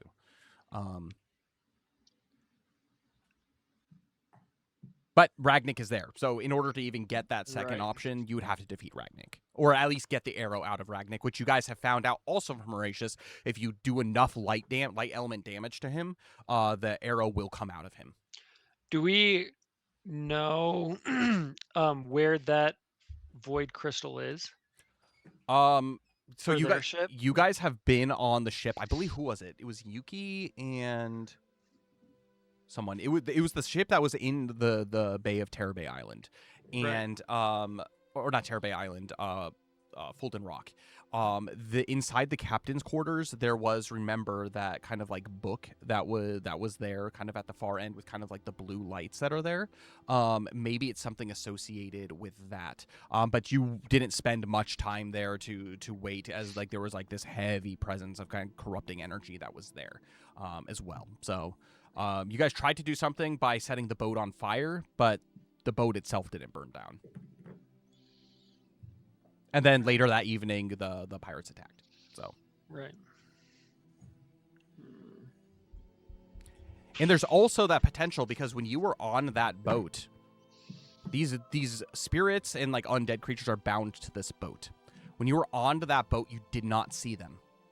It was foggy. It still carried like the fog from the ship that it typically has, but you also have to wonder, like, why were there no like pirates there during that moment? With the blockade that Jack Knobs is trying to do, what does that look like specifically? Are they literally like encircling the island with ships? Would we, like, are they far out? Are they close in? Would we run into them by like looking at the pirate or at the map? So you're unsure what because they haven't completely formed the blockade in the west yet, and so you're unsure what that blockade looks like there. However, the one in the north you see it's primarily around here. Let me see if I can pull up the main map. Where is that main map? I may have deleted it. Is it under the Aishan Island map? If you can, no, it's not.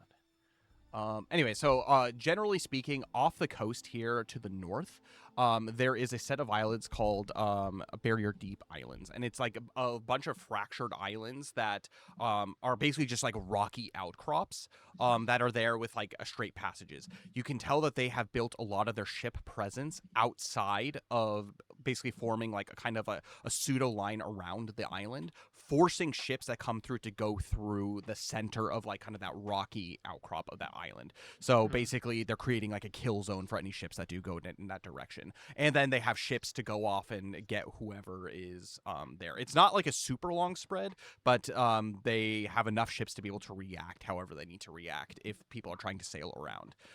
It's a pretty dense blockade. Like I had mentioned, there's about 80 ships up there currently. And again, some of those ships are moving off towards the west, are peeling off, being replaced by some of the ships at Skyspire Island. And then some ships from Skyspire Island are going south to create the southern barricade as well. None of them are necessarily around your island at the moment. But you don't know like when those ships and that blockade are going to start condensing and attacking from multiple sides. There's also potential of that. So they're surrounding the island to try to basically attack from all fronts. How many ships are we talking about? So about 80 ships up north, between up north and sailing around, and between the ships that are still at Skyspire Island and the ones that are going around, you're looking at about another 100. So it's about 180 ships total. And how many ships do we have? It's a massive fleet. You have 2 ships. You have King Farron's ship and your ship. Okay, but King Farron didn't bring like an army? Remember, he sent 3 ships as an escort. 2 of them were taken out in the process. And so 2 of them were sunk. He still has 1 that is down there. And so Fesh and Faye, if they were to come help, they would have to get past the 80 ship blockade. Mm-hmm. Nice. That's their goal. They're trying to isolate this island so that they can take it by force and take this Prime Void Crystal. Which leaves the planning to start. I'm going to go to the restroom real quick while you guys talk amongst yourselves and figure things out. At this point, you guys can invite Luxalia in to have her find discussion, because this is planning that is happening, and you mentioned unless you need anything for planning. So you guys now begin planning with Luxalia. I'll be right back. Luxalia, I think we need your input here.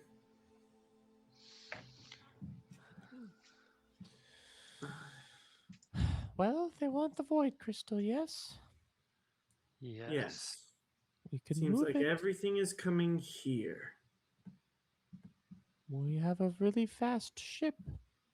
We could put it on that ship and send it west where there's not a blockade.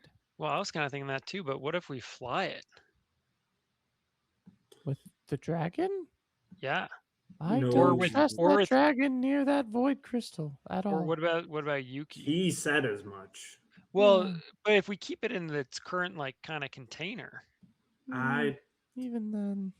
A void crystal is what caused the dragons to fall in the first place. Yes, I wouldn't get it near him. as much I as don't think possible. that's a good idea. well, what's it going to do on our ship then? I mean, if we kind of keep it stored as far away from anyone as possible, and I don't know, maybe have a small crew. I mean, the thing is, it would be to get it out of here. It wouldn't be to fight anyone. I mean, it would be a getaway ship, I suppose. Or we could keep it here and hunker down and, try to defend this. We have a dragon. I mean, I think to some degree, being at sea gives them the advantage. It's, land is more defensible against ships than 2 ships is against them out on the sea. But I think we Yeah. would have to figure out a way to make it so that we're not getting attacked from all sides all at once. So I don't know how to Yuki accomplish pipes that. in and she says, "You remember the very first time we were here in Flamberge, we actually defended the bridge against the bloody bosun. So I think this is a decently defendable position if you are right. But if they do have black powder weapons and they're firing up at the city, they could easily just break holes in the city walls. But I don't know how much range those cannons have. I don't know how much they could actually do. And when it comes to an invasion, whether they're invading through the jungle, I think their ultimate goal is to try to surround. I mean, that's what it looks like, isn't it? But the Void Crystal is safe as long as there are defenders in the cities and as long as they don't breach the walls here. True. If we sent it on a ship, all they would have to do is just overcome one ship. Here's my question. How much black powder do they have, and how is it typically stored? You guys did recover 2 kegs of it from that you guys used to blow up the mimic from the ship that was in the bay. But that's part of the reason the explosions were so large when you guys had fired the Glyphex cannon at them, because it ignited those ships and it blew them up. Because if we have a fire-breathing dragon, if he could target their black powder, that's not going to go well for them. Thordane, he actually chimes in and he says, "That is a fantastic idea. Why didn't I think of it myself?" You probably would have. Thanks for your faith in me. Yeah. As far as the prime void crystal goes, could we put it somewhere where nobody could get it? Not even like, can we drop it down the volcano in the lava or something like that? Where there's another dragon? Is he still down there? I He's thought he still down. fled. He's still recovering down there. Yeah. He is I one like of the where great. you're at. I think we should probably put it as far into the earth as possible, or maybe in a lake. Something. I don't know Thordane if we should strokes move his it. imaginary beard and he says, I agree. I don't want to touch it. "Maybe if Not we again. send the people who are trying to uncover the city down to create another lair to the keep, maybe we can just keep digging further and further down to find." But again, maybe they'll eventually make it to the lost city of Ashalanthil, as he chuckles to Wait. himself. Could we cave in the room it's in? That would be completely up to the king whether he wants to cave in his basement. Yeah. I think probably leaving it where it is as secure as possible is our best hope. And then finding a way to, well, use their black powder against them, I suppose. Targeting their their black powder stores with our dragon and our Glyphex cannons and try to take down as many as possible. I mean, how many did you say were in the north? Around 80. 80? And then how many were in the east and south? Well, some of them were moving. They have about 180 ships total in their arsenal. They're leaving a few ships, it looks like, back at Skyspire Island, Thordane points out. Yeah. So, I mean, also, what is getting this arrow gonna help us do? I mean, what are we planning on using that for? Well, Horatius did mention that it is a binding arrow, and so it has the ability to, when he shot it at Ragnik originally and sunk it to the bottom, sunk the ship to the bottom of the sea, he believes that he was kept alive for some reason, and as a wielder of that bow, having the ability to use it to destroy Ragnik once and for all, he pretty much mentioned that it is used to destroy the void crystal that is keeping the ship, to keep the ship awakened. But it also has potentially other like binding or sealing properties that you can use on other creatures as well. It is a weapon of Alamnia, an arrow of Alamnia, after all. Yes. Do we know how these undead work?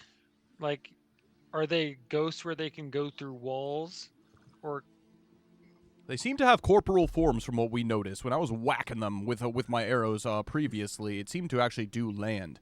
But when we defeated them, they turned into like the blue spirit? like a blue spirit to go back to the ship, which I'm assuming there's some kind of place for them to be reanimated on the ship if that's the case. Maybe that's where they keep the crystal, is on the ship. Potentially, that's kind of what I was thinking.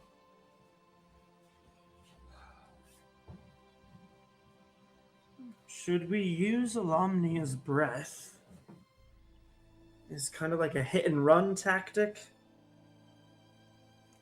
to go out, destroy a ship with the Glyphex cannon, get them to chase us, have Smoldrin swoop in, and then like as we're coming back to Flamberge? Potentially. Thornton thinks about it, and he says, another potential option, I know we have to deal with Ragnik first and foremost, but if he has got a contract with Jackman Nobbs, if we go after Jackman Nobbs and defeat him, maybe all of the contracts that are kept will be broken, meaning we may not even have to fight the rest of the pirates if we can single out Jackman Nobbs, perhaps. But he seems to be wanting to surround himself with lots of pirates just to begin with. So if we have an opportunity to do that, but that also leaves us up to maybe susceptibility if Ragnik and his crew were able to join in on the fight. Because not only are we fighting normal pirates, but also undead pirates that we can't technically kill, while also fighting Jackman Nobbs, and that might not be good either.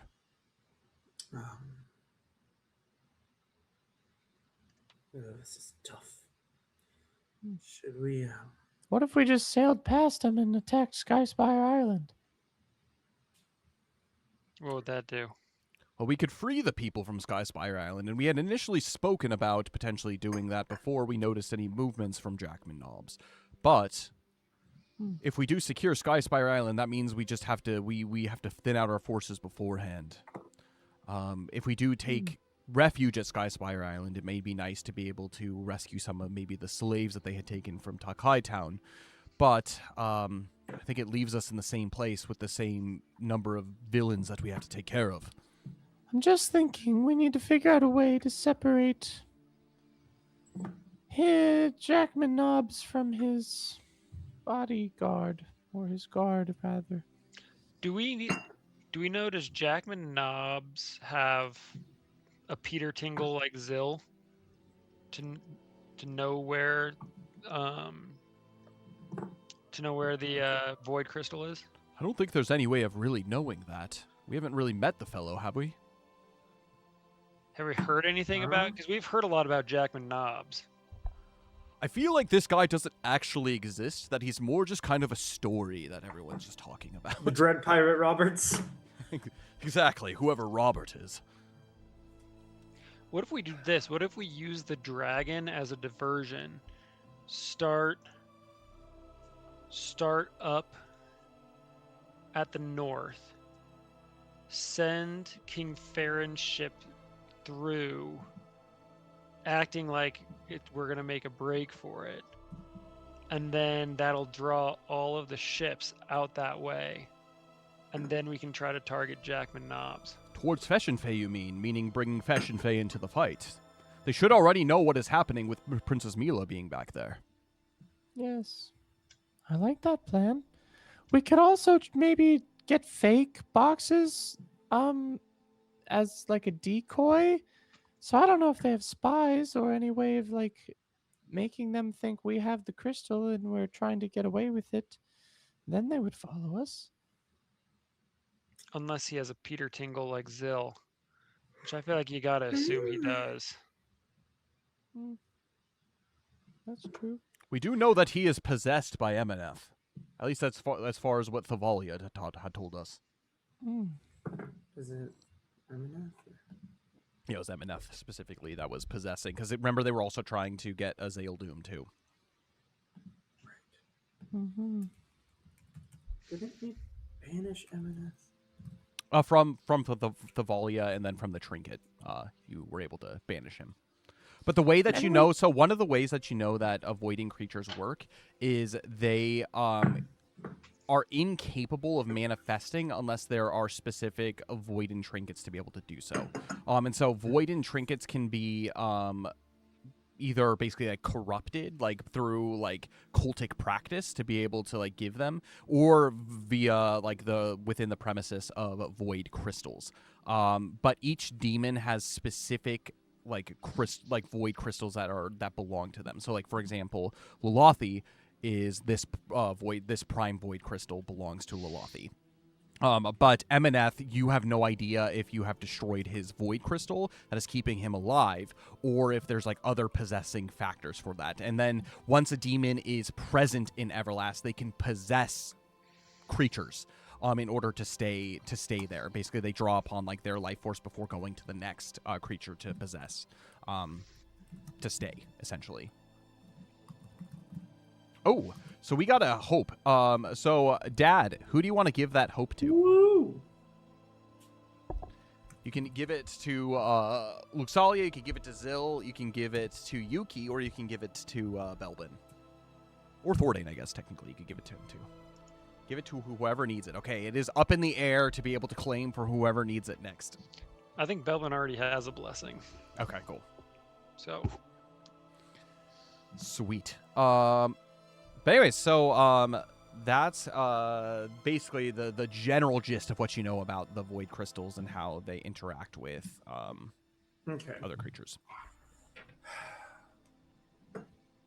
What's farther east past Skyspire Island? So past Skyspire Island, that's where the Glyven territory is. So you have the city of Sukai, which is probably the next closest. And then you have Rasukal, which is the Wood Elf Sanctuary, but that's kind of deep past like the main mountains along the coast in the forest. So that would be pretty difficult to get to. Eventually, you'll find your way up into the Silverwood, but definitely the closest would be the Sukai Glyven. But you have had no interaction with them either. So.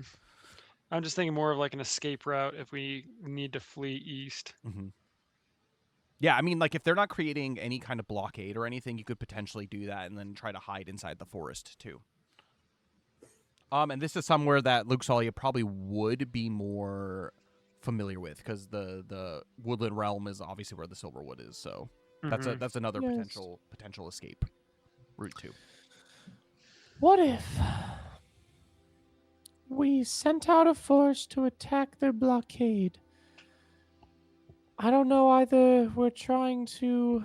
Because the thing is, if we send a force out to the blockade, then he's probably going to send the rest of his forces here.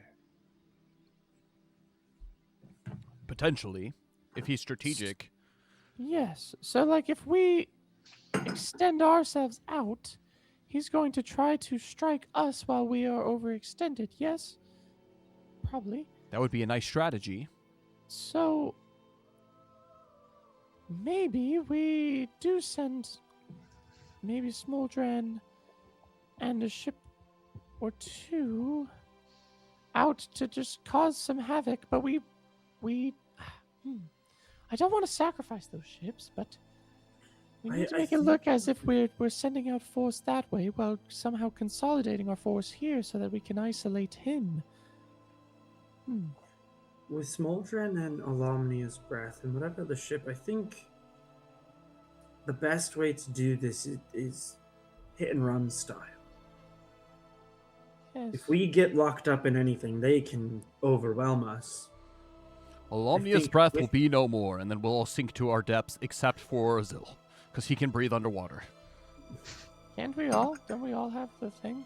Nope. No, No, we we had to give give 'em those back. back, which Oh. was a bad choice. We kept the flame cloaks. Yeah, you Yeah. guys have those were gifted to you by King, but the water breathing mantles are like Yeah. part of like the royal treasury of Fashion Fae. Yeah, I got it. So I think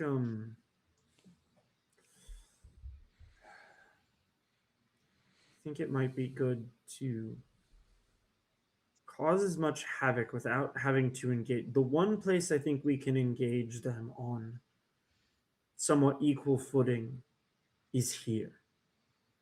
We are more capable, the 5 of us together on land, Yes. than we are on the boat. So if we can get them here, 2 ideas, and maybe this is crazy. I love crazy. We finish each other's sandwiches. Don't touch my sandwich.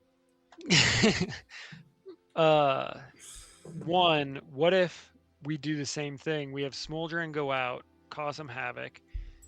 We essentially sacrifice King Farron's ship. We raise the sails, send it out there, full of whatever explosives or whatever we have that can go boom. And when they draw near the ship, then we have Smoldren just light it on fire and explode it. Do to we cause have the diversion. any more explosives on board our ships? I don't think we have any more I explosives. think we used all of them with the mimic. We have nothing that goes boom. Well, I mean, fire can boom anything, it seems like, or at least catch things on fire. I like the idea that you're going for there, Belbin.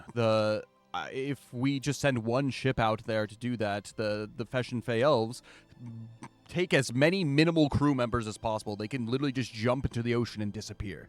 That's the one thing that's nice about them. But True.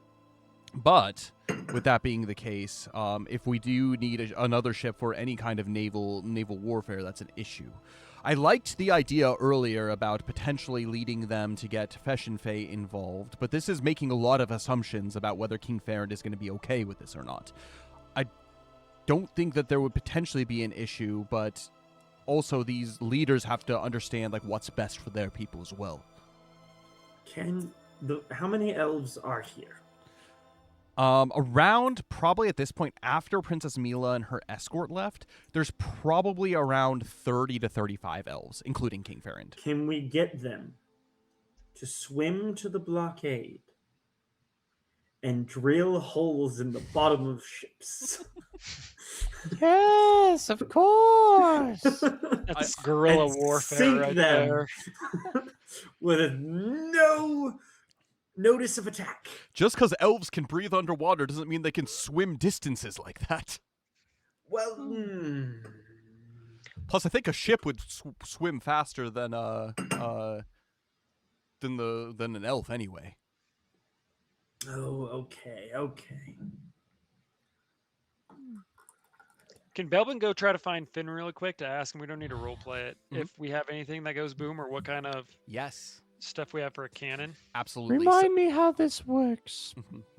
They have to serve Jackman Knobs because their captains are under him. Yes? So initially, all of the captains that came to Jackman Knobs of their own free will. They all signed a Yes. contract of their own free will. However, once they have signed that contract, they cannot willingly go against Jackman Knobs. And anyone that's like part of their crew that does abandon, because the crew isn't necessarily subject to that, but basically under penalty of like they will go after that crew member and kill them if their crew abandons them. Like they're basically loyalty through fear, essentially. So theoretically,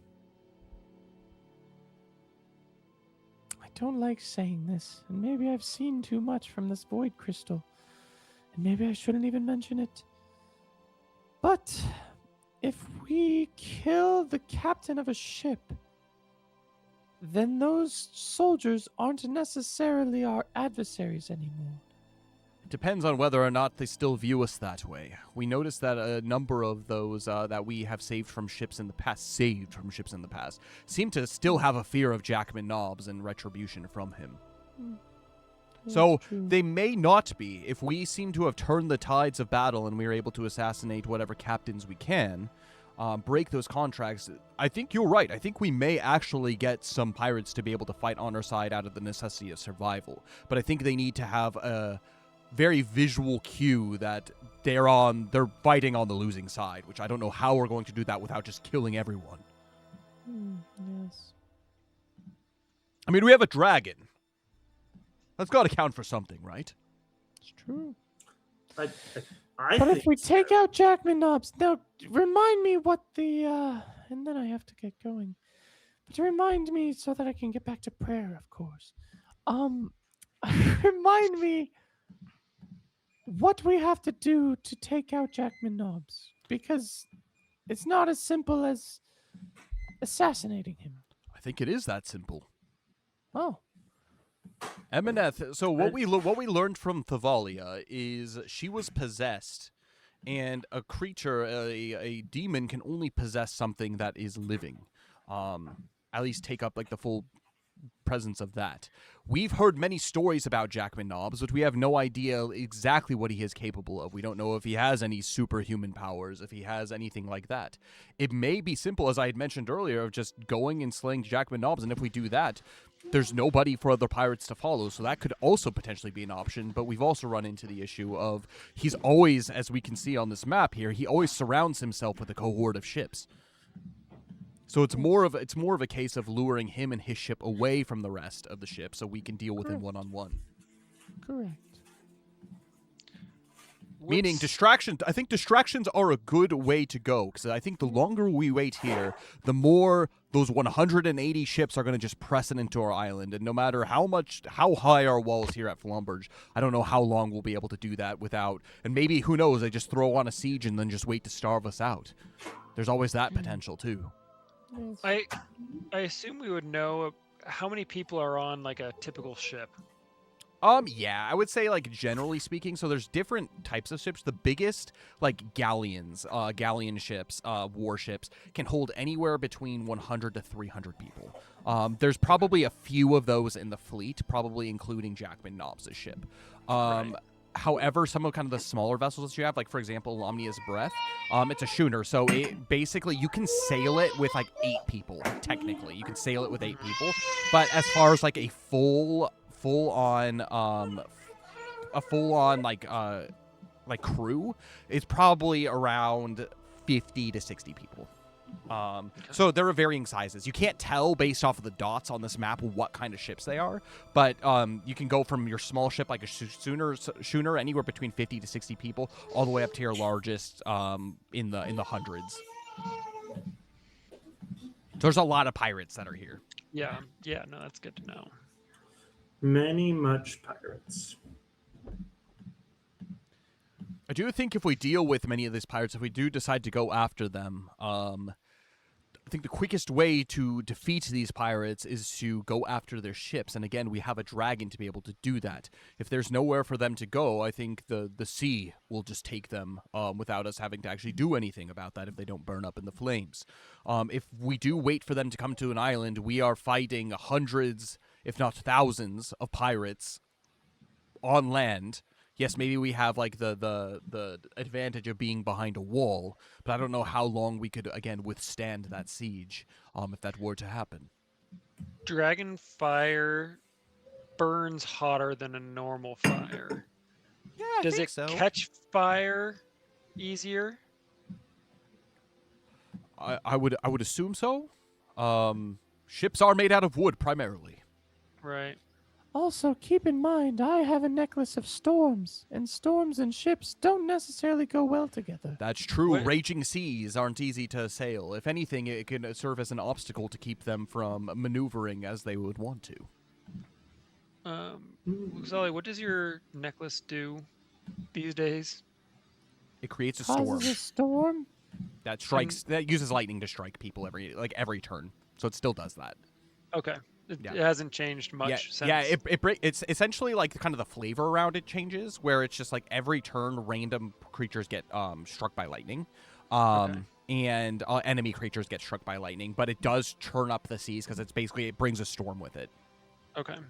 And how long does it last? Is it 1 hour. An hour? Each charge is Yeah. an hour. okay? So, I could ride the dragon and use that necklace and just cause absolute chaos to these condensed ships. My only thing is, if they have black powder weapons, how do we get close enough? The storm. Potentially Or we fly high enough. fly high enough, but I think a dragon's fire only does have a certain amount of range. You'd have to get close enough in order to actually fire from. Well, yes, but I think they would have a very difficult time. Because, correct me if I'm wrong, most of their weapons point out. Point out Not or up. up. Ballistas also potentially can point up, but that's probably true. You have to reset those every time, and that's something that like Finn could tell you too. Is basically these are like large siege weapons, and so it's like unless it's like an arbalest where it's basically like pivotable and whatnot. Like some of these large ballistas, you can like crank up to go like shoot upwards, but that requires time to do that. In cannons, similarly, you have to like lift the nozzle to shoot upwards. But as far as like straight up, like vertically, like 180 degrees up or 90 degrees up, you would not be able to do that with those. It's basically you'd have to fire up at an angle. Yes. Yes. So we could So- fly really high up, start a storm, and then drop down on them and burn them and explode them, and then go back up and away. Zil, could you forge some armor that fits the dragon? That will take a Protected? long time to do. Not quickly. Dang, I thought you I were. a mean, good maybe forger. if the king got his blacksmiths involved, Yes. maybe. Dragon scales are pretty strong, though, I think. Yes. And maybe an extra weight would not help him, because that's a decent fly out there that we would have to make. Yeah. True. They're not like just within striking distance of us here. We would have to fly for a bit of time before we'd even be able to reach them. There are rocks though at Terabay Island that if Smoldran needed to, he could rest on, but chances are that would just be leaving him out to dry. Ballistas and cannons would be able to fire on him there. So it would, if we did use Smoldran to a degree, it would literally have to be a hit and run tactic for him to be able to find a place to land, because if dragons can't fly forever either. Yes. Correct. Lots to think about, but we do need to make a decision, because time is of the We essence. could also use this tactic on Nobbs's cohort, and then maybe the 5 of us could get dropped on to his ship. But he has probably 300 other guys just on his ship alone. Have you seen Zil? No pirate can touch him. Hide behind him. True. Except Yeah. they can tie him up. That's true. The- Belbin, we're going to have to Scales rely on you to armor. protect him. That's why we work as a team. The individual pirates, I'm not worried. Zil, what if? How much do you weigh? A lot. Do you think you could break some holes into some floors? Can we just use you to create a giant hole through the ship? I don't know if that would work. Okay, I will say this. As far as just dropping him on the ship, you may be able to crack some boards, but you could potentially get Smoldran to like whip him with his tail down into it, but that would do some serious oh, damage to Zil. Zil. Yeah. Yeah, that definitely has I mean, potential. you're just as good dropping a rock. Yeah. Well, I was gonna say my true. bowling ball. What if we tried it with my bowling ball? Yeah. You I don't know if it's a big enough rock. It's a 16-pounder. Cause he has 300 people on his ship. You could bowl a 300. The last 300 it would ever get. Yeah. And then years and years later, someone finds it, and it's a treasure of legend. The legendary 16-pound bowling ball. Yes. What if we drop it? If we drop it from high enough, from space. Yeah. I mean, it could Going faster. potentially do something. Maybe. From space! From space. How do we get it to go to What's I space? don't think Smoldren can fly that high. I know. How- It's a shame. Space. What space is he gonna be in? The heavens? Yes. Yeah. Right. I don't think he can fly to heaven. I don't think he's that good. I don't think Alomnia would want him there anyways. Yeah, not yet. We'll get him there. But anyway, I trust y'all. This is good brainstorming, but I have to go pray about it now. And I will spend the rest of my evening praying about it. And I hope By that the way, prayer- Luxalia, nice do. I ignore that comment. And I will pray that the Lamnia guides our plan. And I hope that prayer gives us some benefit. I hope so Fate too. Weaver. Go ahead and make Okay. go ahead and make a Good night. make a piety skill check for me before you do leave. Guys, I had one good roll all day, and that wasn't it. Ooh, welcome to my world. There is a hope that can be used right now. That's true, but like, how much would this help? I don't know. I don't know what the Feet Waver can do to help us here. The Fate Feet Weaver Waver. can I can weave any fate or feet. The if feet you waver. all agree Yes, for him dude. to be able to use it, he can absolutely use it for this role. And I won't make it not worth the time. Not worth it. So That's fine. I'm fine with that. I'll Yeah, use it. just burn it. Yeah. Okay. Whew. Well, it was a little better. Piety, piety. 12. And with that, thank you so much, bro. And we will see you in a couple weeks. Thanks, Feet Waver. You're welcome. I appreciate you. I don't Picture know where that Lisa. came Bye, from, but good night. Bye. And with that, that might be a good time to take a quick 5-minute break for everybody, and then we'll be right back in. First and foremost, actually, before we do that, let's develop a plan here, like a for sure plan. What are we doing? I don't know if we can do it that quick. Okay, we'll be back after 5 minutes. Think about it. Yeah. I don't know, man. All right, before we do leave, couple of things. So there is the plan about going and attacking the blockade to the north. Potentially sending a ship to blow something up there. Storms create some kind of disturbance there. There is also that plan of potentially getting Fesh and Fey ship through and getting that involved in fighting the blockade to the north. There is also the plan about going after Jacobin Knobs before he gets to the blockade to the north with this cohort of ships. There is that potential of figuring out basically, so you don't have to fight the entire fleet. There may be some other ships there that you may have to fight, but right now, as he's traveling, that might be your best chance to hit if you do want to go directly after Jackman Knobs. There is another option about going and taking care of Ragnik, first and foremost, and doing that. Or there's also the option that I know you guys flirted with about trying to send something east to, or not east, west, that way, or going east to Skyspire Island. But from what it sounds like, probably option 1 or 2 is kind of what you were thinking, where doing something with the blockade to the north, or going after Jackman Knobs's ship and his cohort that he has. So right now, currently, what you can see, he has around 8 ships within his immediate vicinity. There are more ships that are like within kind of like the strand of ships that are going up there, but they're not all clumped in just one giant clump. It's like his ship and like 8 ships, and then like within like decently seeable chances, like they would be able to come in within maybe like an hour of like a combat there, but you could have like that kind of like 1 hour reprieve of trying to do what you can within that hour to do it.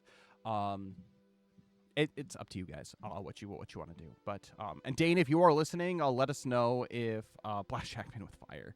Let us know what your thoughts as well for some feedback too. But we will be back in 5 minutes for the continuation of this plan.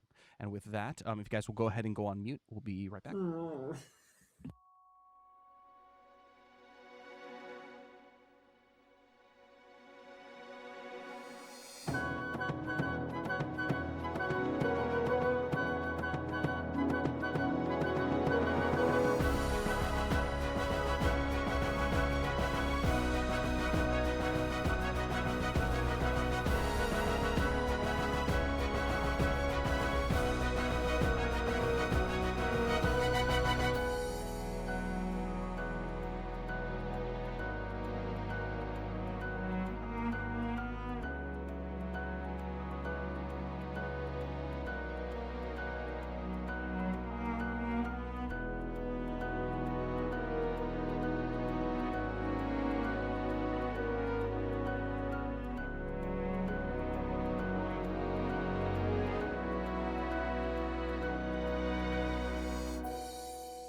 And we are back. Okay, and with that, I know Connor isn't here quite yet, but we can go ahead and get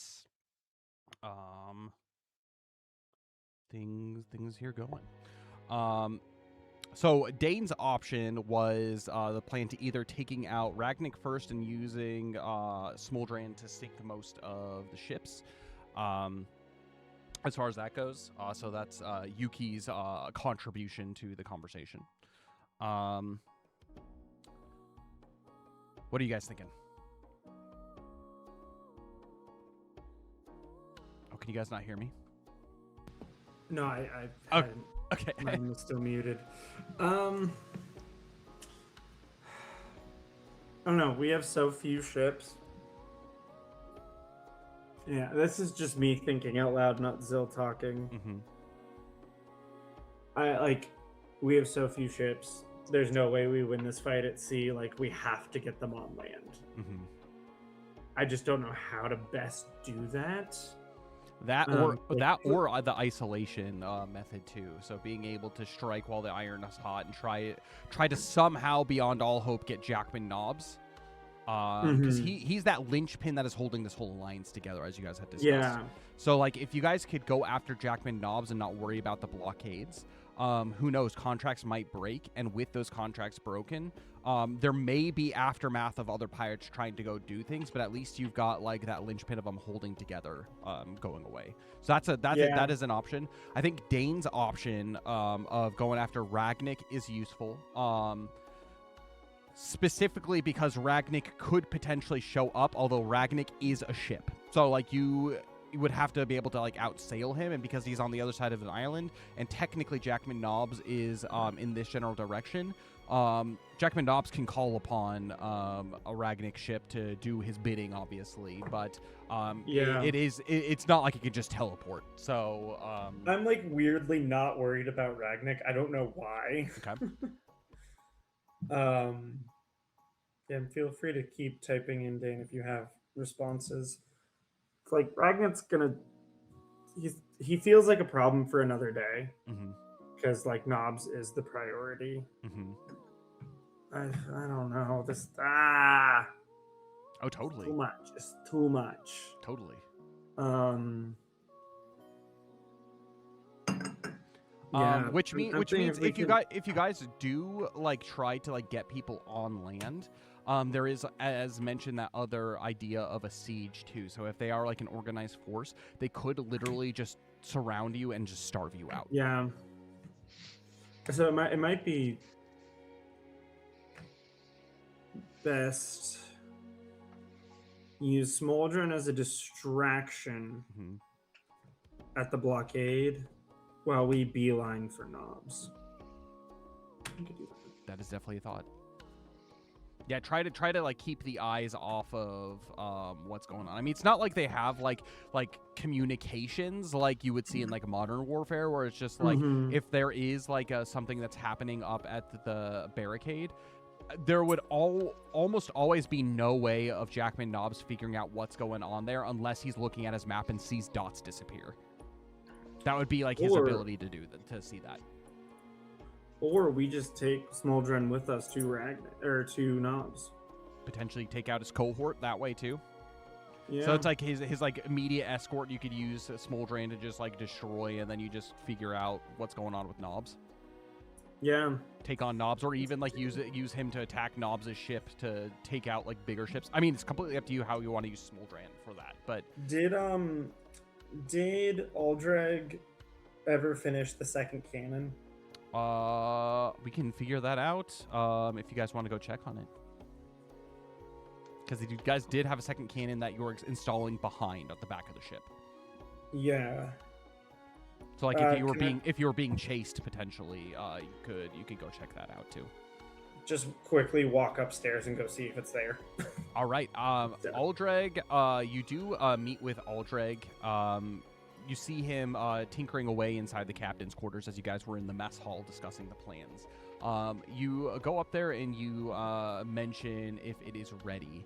And he says that he has all of the parts that he needs, but he needs just a little bit more time for it to be ready. If he could get a pair of extra hands, I would allow you to. So basically, from now, he needs about 24 hours to get it ready. For each pair of extra hands, I will give you guys a D6 to help him getting ready, and based off of that roll, that's how much you can reduce the time of the 24 hours by. If you guys were to, for example, go directly, so right now, Jackman Nobbs' ship is here. If you guys were to sail and try to intersect him at a certain point, you would probably be up here, not quite at the blockade, but somewhere in kind of like this upper quadrant, right quadrant. You would probably intercept him at about 18-ish hours from sailing from here to be able to meet him there. And with that being the case, it's 24 hours. You would need to get it down below at least 18 for it to be ready.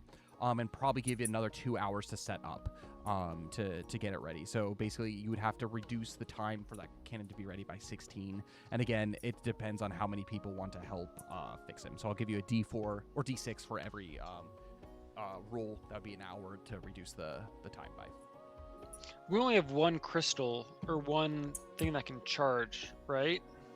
Technically speaking, like you mean as far as the like actual like vessel to fire it, like to collect Yes. it. Yeah. That would be included in the thing being able to build like that he's building as far as materials go. So that would be included. So you get another one of those.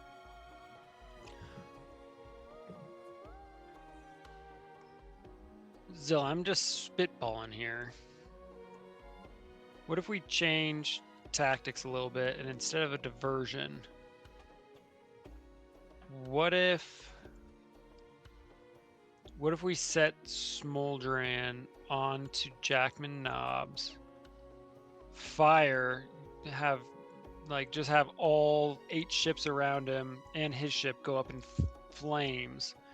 Then we use Luxalia's necklace more to just cause rough seas so that they can't really put it out, and maybe the ships are bumping into each other, maybe where they're firing at them as well, that just cause total chaos, and see where it goes from there.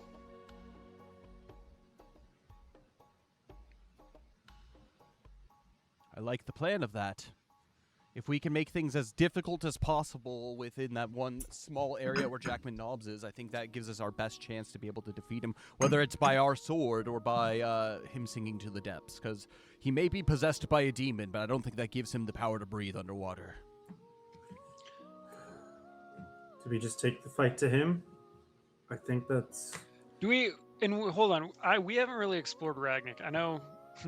We need to come up with a plan, but should we explore the idea of going down and seeing what's up in that ship? I'm wondering if Ragnik's present, yes, it's like the crystal, but I'm also wondering if it's tied to the contract. But if we down Nobbs, does Ragnik just kind of go away? I did not think about that, Zill.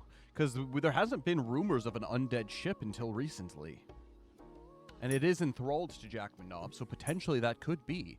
The only question is if somehow Jackman Nobbs has the ability to contact Ragnik. As I mentioned, his ship does seem to be bound to the laws of just normal ship sailing. So if we can outspeed him there, it would have to be a very quick dealing with Jackman Nobbs if that's the case. Otherwise, we may get pirates and Ragnik with just Alomnia's breath out in at sea.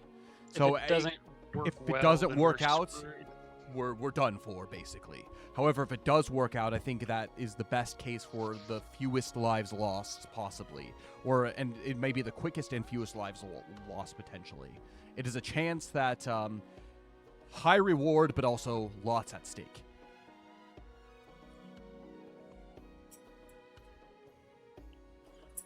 What if we use our hit and run option too, Zill? What if we just go for broke and get the prime void crystal, cover it up with lead or whatever we need to do to stop it from making our crew go mad?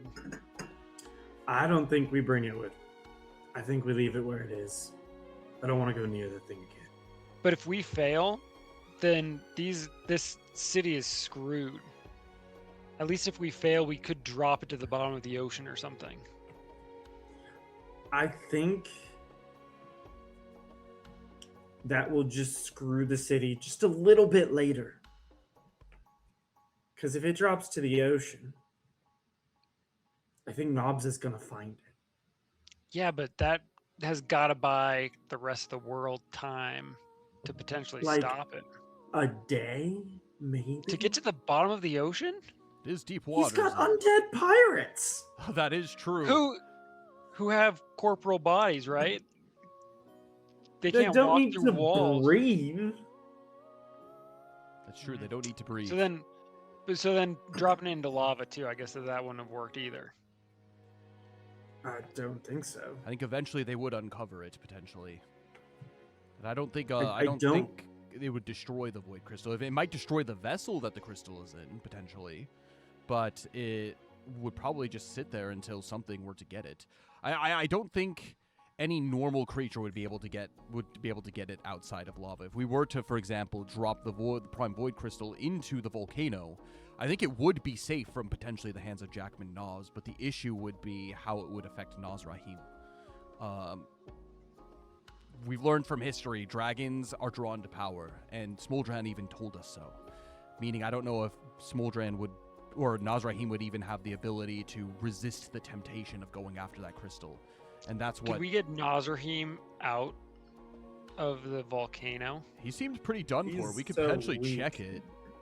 Should we kill him and then put the prime void No, crystal we should in not there? kill the king dragon. What if No. do you think we can convince him to fly and to just fall as one last hurrah onto Jackman Nobbs' ship and capsize No. his ship? I think he's done enough and should be left out of this. Golly. I think it would Don't ask require the a lot. question. I think it would The answer's require a always lot of. no. I think it would require a lot of convincing to get that dragon to do so. But then the war's over. One casualty. Yeah, but if you have to think about the grand scheme of things, one archdemon, we've already defeated one. Who's to say another archdemon isn't going to come up in the process? He could be a good ally for the fight to come. Actually, fully healed, usable Nazrahim. Should we go and try to heal him now? I think rest is what he needs, potentially. I think the fact that we have Smoldran is blessing enough. We shouldn't push our luck with the He dragons. caught a whole island on fire. Did you see that? It was hot. It was hot. Who was it? I think Luke Sully got all hot and bothered by it. If I remember right. He's got a thing for dragons.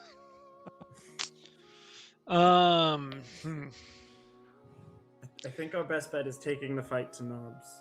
I agree. I'm just thinking what happens after. Like, we do our thing and then do we retreat back if it doesn't work? Do we go on the run if it doesn't work? But Knobs is going to be wanting the Void Crystal and not necessarily go after us. Unless we just piss him off. I think what we need to do, best case scenario is if we go after Knobs, we need to make sure he's dead. I don't think it's enough to just go and burn the ships and hope, because there's other ships in the area, and if he could at least swim for an hour, they can just pick him up. I think we need to, if we do go after Jackman But Knobs, it's rough seas. we need to make sure that he's dead. Because if we go through all of that and we do sustain any kind of casualty, then he's just going to come back with a vengeance, with Ragnik, with everyone, and then we're just from square one, and potentially fewer crew members or potentially fewer of us. If we go out there maybe more riskily and make sure that he's gone, yes, there will still be pirates, I think, out and about, but they don't have that uniting cause. I think the one who really wants the Prime Void Crystal is Jackman Knobs. That might be enough to break them, and while there might be still brigands that at some point we need to go round up and defeat or inform the Grandium Empire to send their ships after, then that's just normal pirating business. They'll no longer be subjugated to his will. Where Jackman Knobs is now, is it just open sea? Yeah. So basically on the map, as I had mentioned, so I don't have like the Everlast. I might have deleted it, but the island here. So Skyspire Island is like way to the east here. They have looks like they have like just left within the past few hours, and are here. If you guys did set sail from this harbor within 18 hours. 18 hours, yeah. You'd be able to intersect him basically halfway between where he is now and the blockade to the north.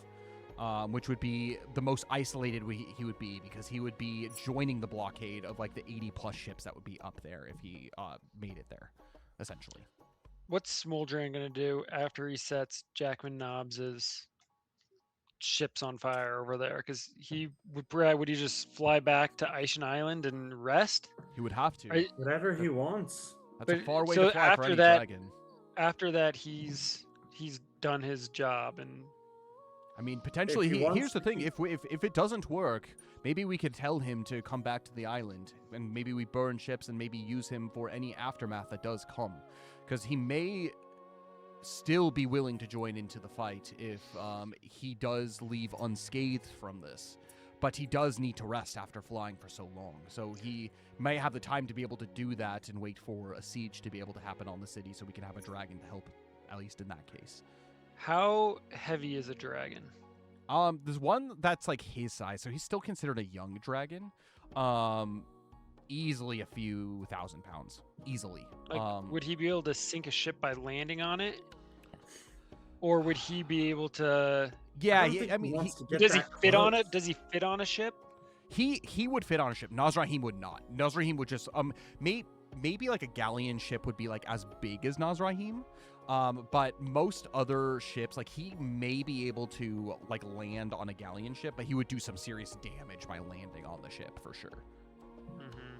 But then he would also be point blank to all of the siege weapons that are there. Right. So they'd be shooting at disadvantage. They would be shooting at disadvantage, but they would be potentially. There'd be a lot of them.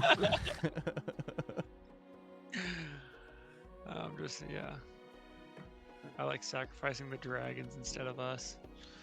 I mean, part of the whole like reason we were able to get him on our side is this: if he could be healed if he did sustain any wounds. Is that right? Yeah. So, Yes. But I think like keeping an empty promise. Keeping our end of the bargain is I think is perhaps wise. Yes. So what if we tie Luxalia to his tail so that she doesn't need to hang on? What? His tail? His tail, so that she can have her arms free. Let's leave Luxalia with us. I mean, if we are planning on sailing Alomnia's breath alongside Smoldran, we any healing that needs to be done with Smoldran if we're in the immediate vicinity could probably be done. Yeah, he just needs to swoop in. Because, let's see. Yeah, you'd have to come like right by the boat. Yeah. But that can be arranged.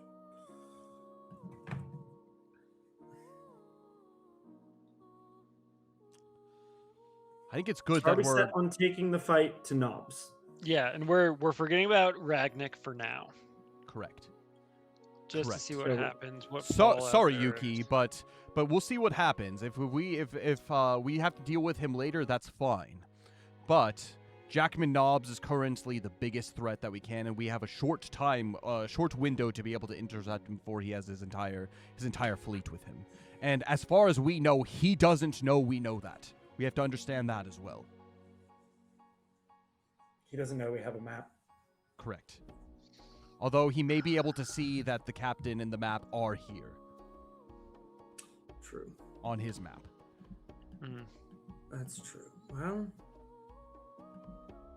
Maybe we leave the map and the prisoner here. That way, he knows that he doesn't know if we're sailing to come meet him. That does leave us blind, but why the prisoner and the map don't need to stay together, right? We could just lock him up into the prison on the island. That's actually a good question. I'm not sure if this follows the contract or the actual captain.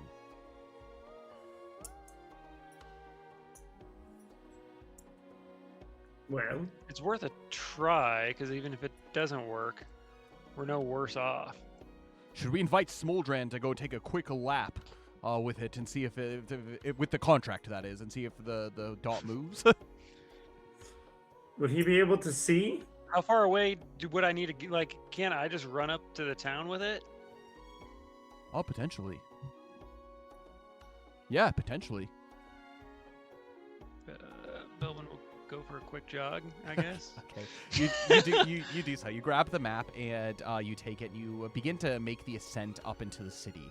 Again, it's such like a small distance between the bay to the city that until you start getting into the city to know, you would know. And it seems that the contract is what is the dot is following. It's not the actual captain. Okay. But the contract, the fact that it's there, means the captain is alive. Right.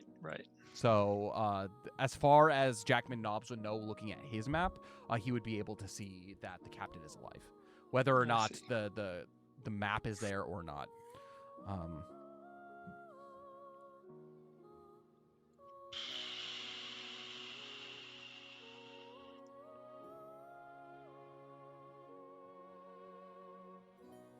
Can we use the map to make Jackman Nobbs think something crazy's going on? I don't know how he would do that. It just The other merely shows the location. My issue is if we look and we keep the map here, he may think that, as is the case, that we have taken prisoners, and since we haven't slain it, if he is in Flamberge, maybe he knows that we're using the map.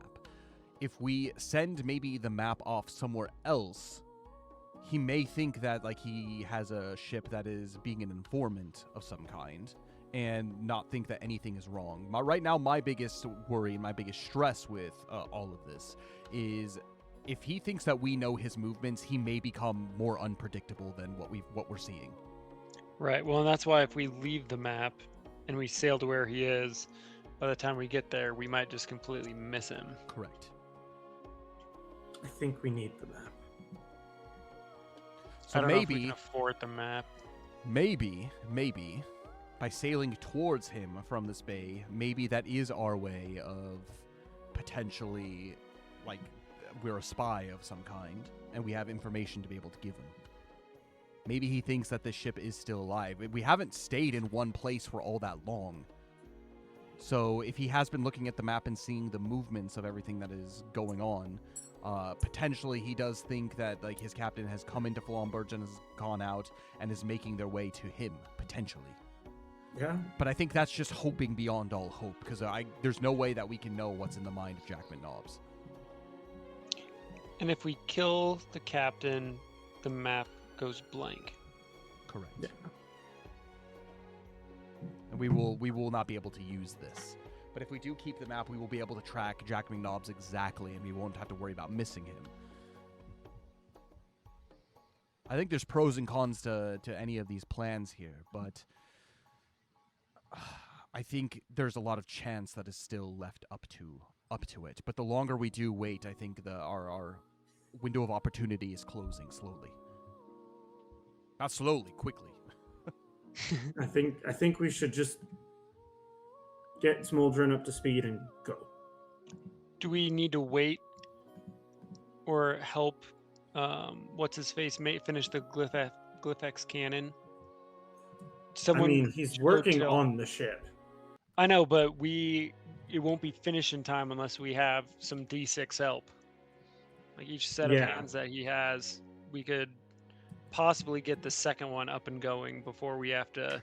If anything, just to cover our escape, I think that might be a good thing. Do we need what preparations do we need to do? I mean, we have Bree, and we can set the rest of our crew to task by preparing weaponry and everything that we need, just in case we do come down to it. But what did Finn say we had as far as weapons and explosives and stuff? So as far as weapons go, you currently on your ship have a number of ballistas. So we can go ahead and pull up Lamnia's breath here. So you have a number of ballistas that are here, which you have 1, 2, 3, 4 ballistas that are on the main deck, 2 swivel ballistas that are set on the back here in your Glyphix cannon.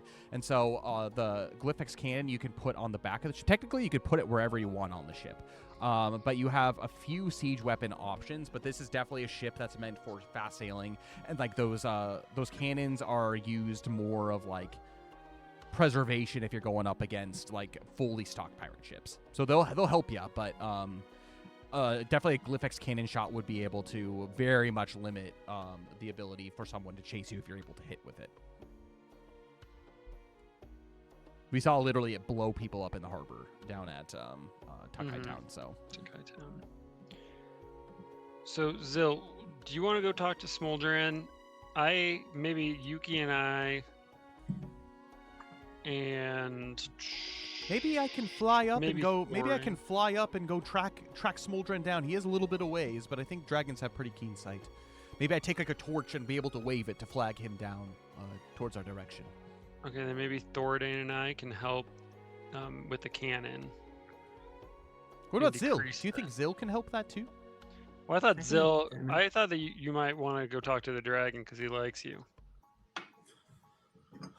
I mean, I don't need to go. I think at this point we're just worried about speed. Yeah. Okay. Yeah. Then you want to help with the cannon too? Sure.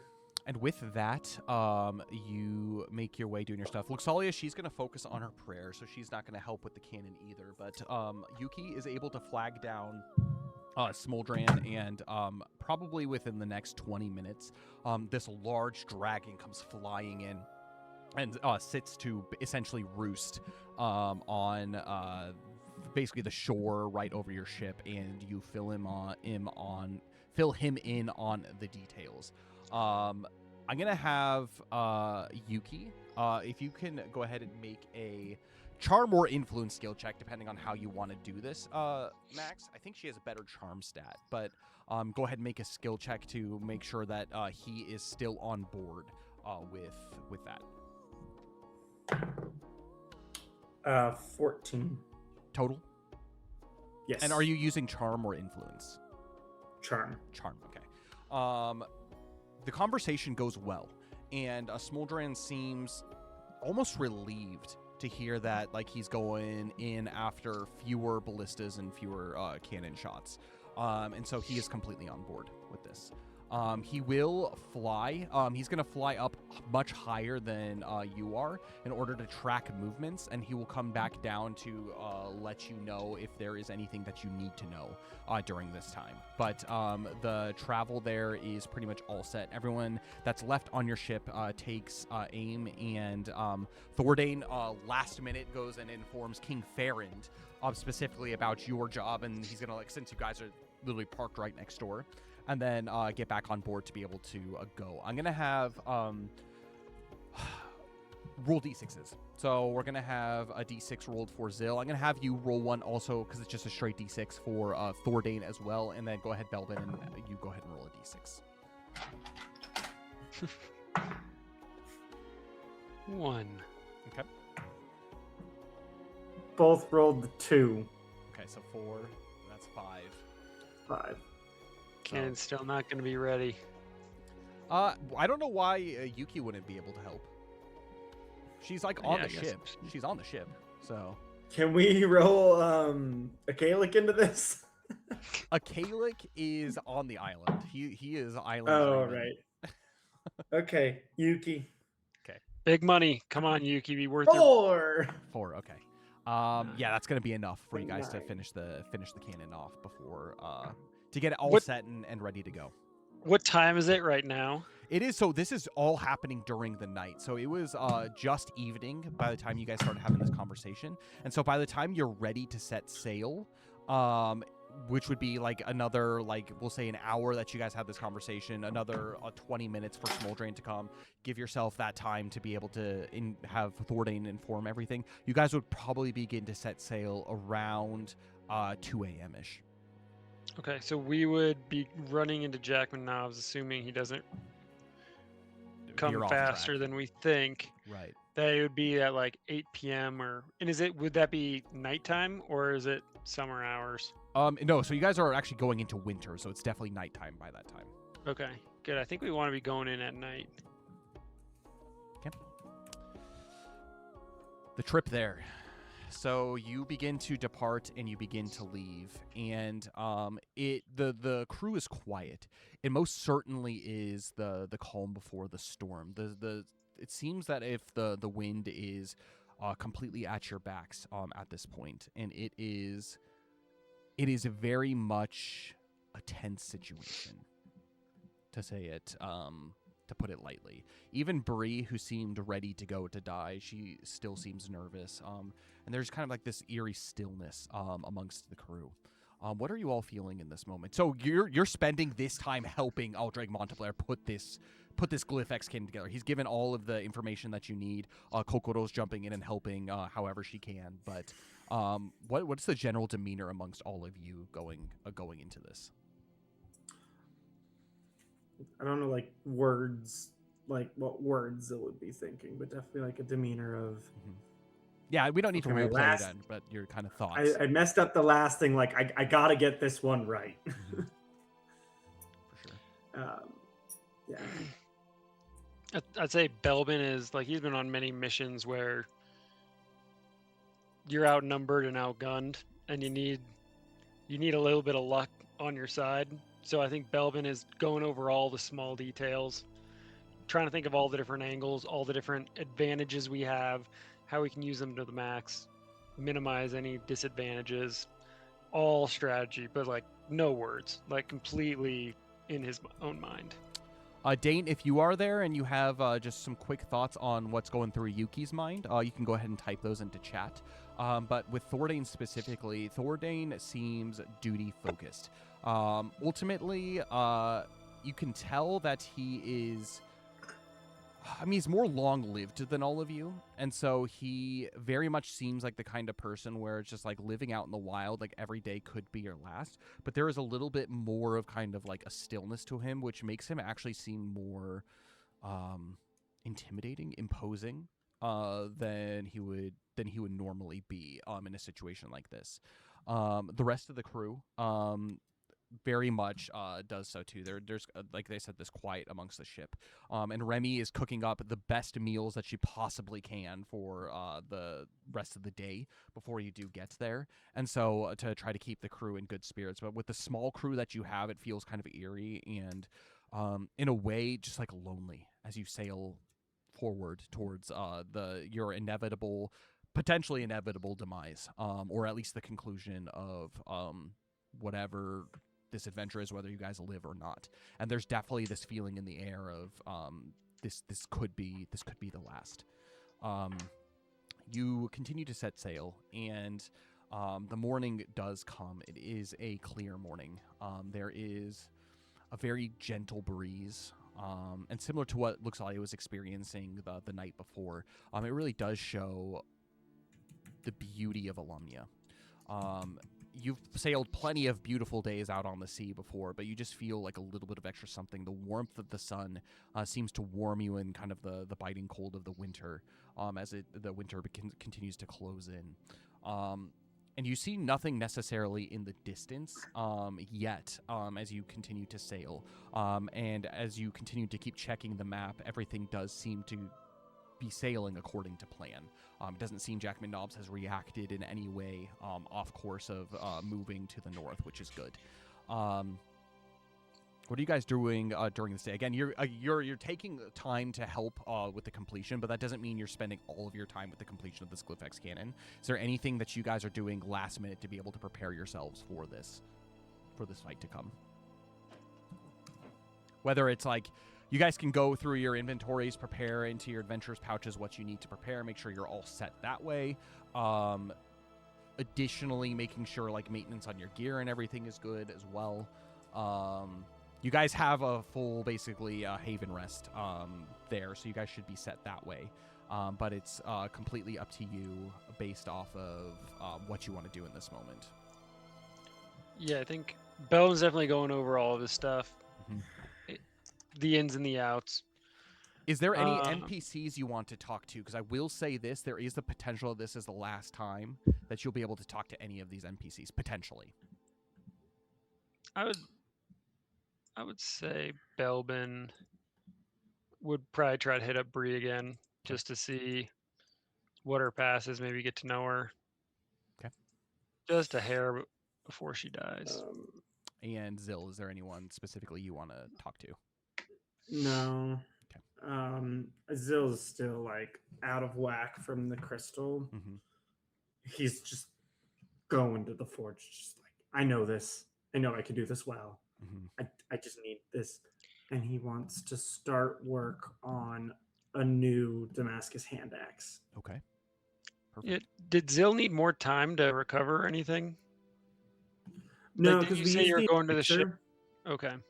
Yeah, I mean he was a little wobbly. It's Horatius who needed the opportunity to recover.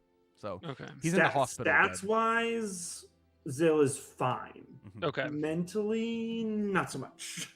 Okay. Yeah. So. Okay. So that brings us to Belbin. So there's the potential of approaching Bree in a number of locations. Throughout the day, she does spend some time up on the main deck. I'll be right back. But it is, like I said, it is less busy on the ship because there's just many fewer people that are here. So where specifically on the ship do you want to catch her? And then where, so I could pull up the map of the ship here. And then what time do you want to have this conversation and whatnot? Just mostly when she's not like her least busy. Okay. So her most busy is down below deck as she's going through inventory and making sure everything is good. The times that she is spent essentially on deck would be the best time to do it. And there's a small opportunity where she's actually keeping a lookout between probably the times of like 1 to 2 p.m. that you could go and have a conversation with her up in the masts, the crow's nest. Okay. Yeah. Nice and private. Okay. Yeah. You approach and you climb up the scaffolding. What is it called? The rafters. I don't know what you call it. The ship ropes. Yeah. You make your way up into the crow's nest, and Bree, you catch her kind of just like staring out into the sea. She doesn't seem to be like drifting off too much in thought, as she does see your approach. You don't catch her by surprise or anything as you make your way up to her. Is there anything I can do for you, Belbin? Yeah, but Bree, I just want to check in and see how you're doing it. You seem pretty distraught last night. I think I'm doing about as good as anybody could be, knowing that this might potentially be my last day. I've been a sailor for quite a long time, Belbin, and never on any kind of battleship or warship, but on many commercial vessels. And I guess there's always the potential that life at sea, a day at sea, is your last day.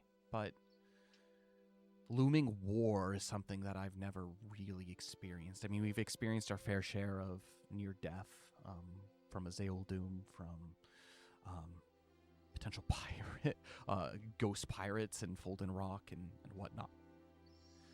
But those seem to be things that just happened. It's almost worse knowing that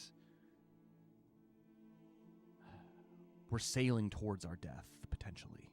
That there's a plan that at the end of this boat ride that we're going to confront something great, something terrible. It just weighs on my heart. I don't quite know exactly how to put it into words, but I'm feeling a mixture of nostalgic for my life. I'm feeling a mixture of... And she kind of like looks to you and admits fear. Well, I told you that we would have a plan, and we do. We've developed a plan. We did it kind of last night. We've gone over it. I think it's about as good of a plan as we can have. So, yeah, I'm hoping for the best. I think we probably still need some lucky breaks, but yeah, it's a real possibility, and just gonna have to take every moment in until the fighting starts, and then once it does, do what comes instinctually. Belbin, are you ready to die? She like looks at you and like it's a pretty serious look. I don't know. I mean, obviously, I'm bit past my prime, so I've confronted death. No, I've confronted death multiple times, but then also just my looming age. Um, Death has been on my mind then as well, and I would Death say as a retirement. She kind of laughs a little yes. bit. It's not the retirement that I was thinking I would be having, but it could be that way. Um, yeah, there are a lot of things to consider. I think so. I don't have much at home keeping me back.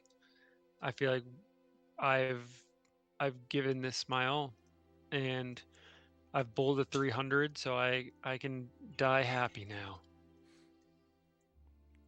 There's a deep kind of like almost kind of like rattly breath that she lets out, and she says,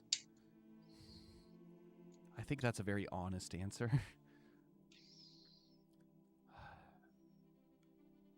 I just want to let you know these past couple of months that I've been here on Alamnia's Breath. I mentioned yesterday that y'all have put me through a lot. But they've been some of the happiest of my life that I can remember. And I just want to, before we come to the end of it, I just wanted to have the opportunity to thank you and Eclaas and all of you for just giving me this opportunity to be able to heal, but to find purpose again. Yeah, I think it's been good for me as well. I guess one last thing I should probably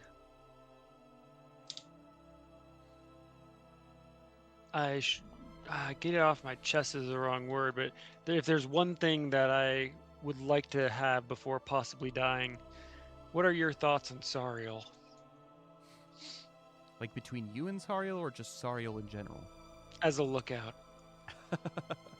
She I laughs just it. need confirmation that I'm not the crazy one. You kind of brace yourself, ready for whatever's to come from this. But she says, she is not the most skilled at what she does. There were definitely people in that tavern that would have served as much better lookouts. But the one thing I will say about Sariel is, one, she's an elf and she's very young for an elf, meaning she's had lots of opportunity, and hopefully she'll continue to have more opportunity to hone the skill if this is the path that she continues to choose. But also, I also think that for the perhaps task at hand and the seriousness of this, she may have not been the best option. Yeah, she was pretty garbage. We should have fired her. But she is still a person, and you need to treat them with respect regardless. Yeah, maybe she does deserve to be let go after this if we do make it through it. And wouldn't that just be something, us sailing to our deaths while she gets to live? But I don't know. I think you perhaps approached the subject with a little lack of patience. That's what I tried to, and it was nothing personal, but I want you to know that, like, this crew I view as my family. I view her as almost kind of a sister of kinds, and it just doesn't. I've experienced a lot of abuse and lack of trust in men in the past, hence the reason why I reacted the way that I did towards you. I don't necessarily hold it against you, but I also think that it is a very wicked thing that you did. And I needed to let you know that the best way that I could. That's fair. All I needed was a vindication that she's not a good lookout. Yeah, she's not great. We probably could have docked her some pay, but she is trying. I'll put that out. It's not for lack of care for it. She just, yeah, she's perhaps easily distracted. I'm not sure Just exactly sucks. what's going on. Yeah. All right. Yeah. Okay. I feel good about that. Anything else? No. You ponder your life for the last few hours while you might have it. Make sure Martha's in tip-top shape. You might need her. That little paralyzing thing you do with her is pretty slick. Yeah, it's got me out of a few tight spots in my life. Perhaps this is maybe the tightest that will accomplish. And she puts her hand on Martha and buckles it from her belt and kind of mulls it over and says that we have been through a lot together, haven't we? Is like speaking to like it's like a sentient thing, and she takes out like a little bit of oil and begins to kind of like oil it up a little bit, and she looks back at you and says, it's been a long time since I've had to use Martha on anybody. Hopefully you're not the last person that I've had to, that I get to use it on. Yeah. Is there any evidence of Martha being sentient? That I've gathered, or yeah, make has the crew a talked wisdom about? make a wisdom skill check. I think that's an 11. 11. Oh yeah, it's just a whip. There's no sentience. Okay. Good, Yeah, good. there's Alright. sentimental value, but there's no sentient value. Okay. Yeah. Yeah. That's all Belvin. Yeah, Belvin couldn't go down. Mm. Leave Bree to Right. oil her whip. Cool. Zill, I'm gonna have you go ahead and make a endurance skill check as you begin to get this axe made.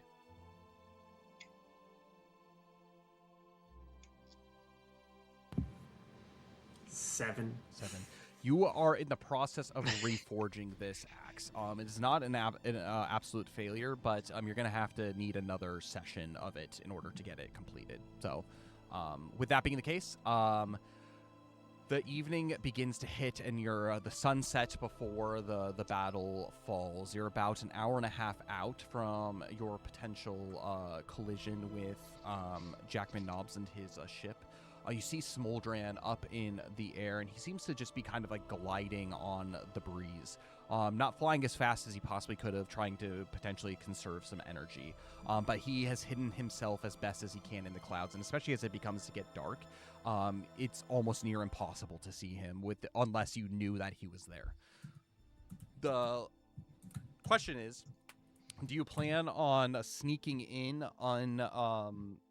they can technically see the dot coming towards you, so do you want to light the lanterns of your ship or not? Or do you want to try to remain as hidden as possible?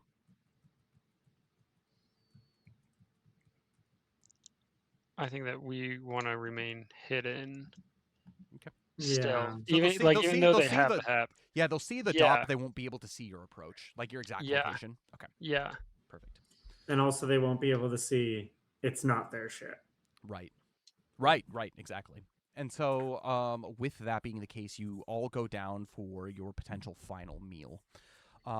There is, you could tell that Remy went through her and Tolly have gone through the ship and the dining hall to make it as festive as possible. They've pulled out many of the decorations that you guys have accumulated and have put them up for kind of like a celebration.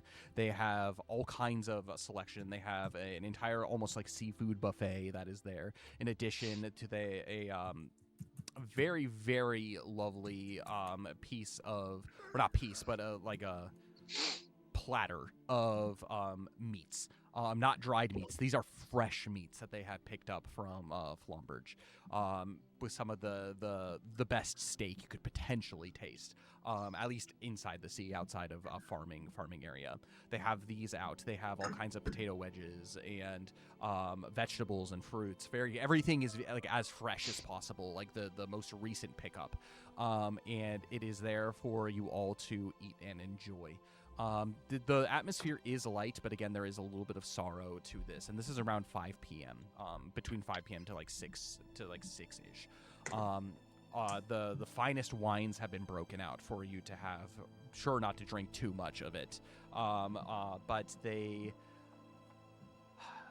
kind of one last hurrah. And Thordain stands up, kind of at the front of the table in front of everybody, and says, he bangs his knife on his bottle of the Rum of Ages. And he stands up to his crew and he says, "Well, it has been a pleasure. Jackman Nobbs is perhaps a man of legend, and maybe we don't know exactly what we're getting ourselves into. But it is thanks to all of the brave individuals that are here that we are giving Everlast a fighting chance. Some of us have been through many adventures together. Some of us many more. But I do believe that Providence has led us here for a reason. Back when I had first met Luxalia, Belbin, Yuki, we were far beneath the earth in the realm of the Subterran. I was down there in search of answers for my life, answers for my ancestry and where I belong. When I stumbled upon you, prisoners on the run. I did not know at that moment that meeting you would change my life. I've lived over 100 years on this earth, and never before have I met anybody that I have come to trust and love as much as I have my companions. We have been through a lot together. I've seen the goodness of people, and I've seen the wickedness of people. We've even faced down an archdemon protecting Fort Valalanthil from the undead, from harpies, from all kinds of beasts. We've met with royalty. We've saved kids and helped them to fight off lizards.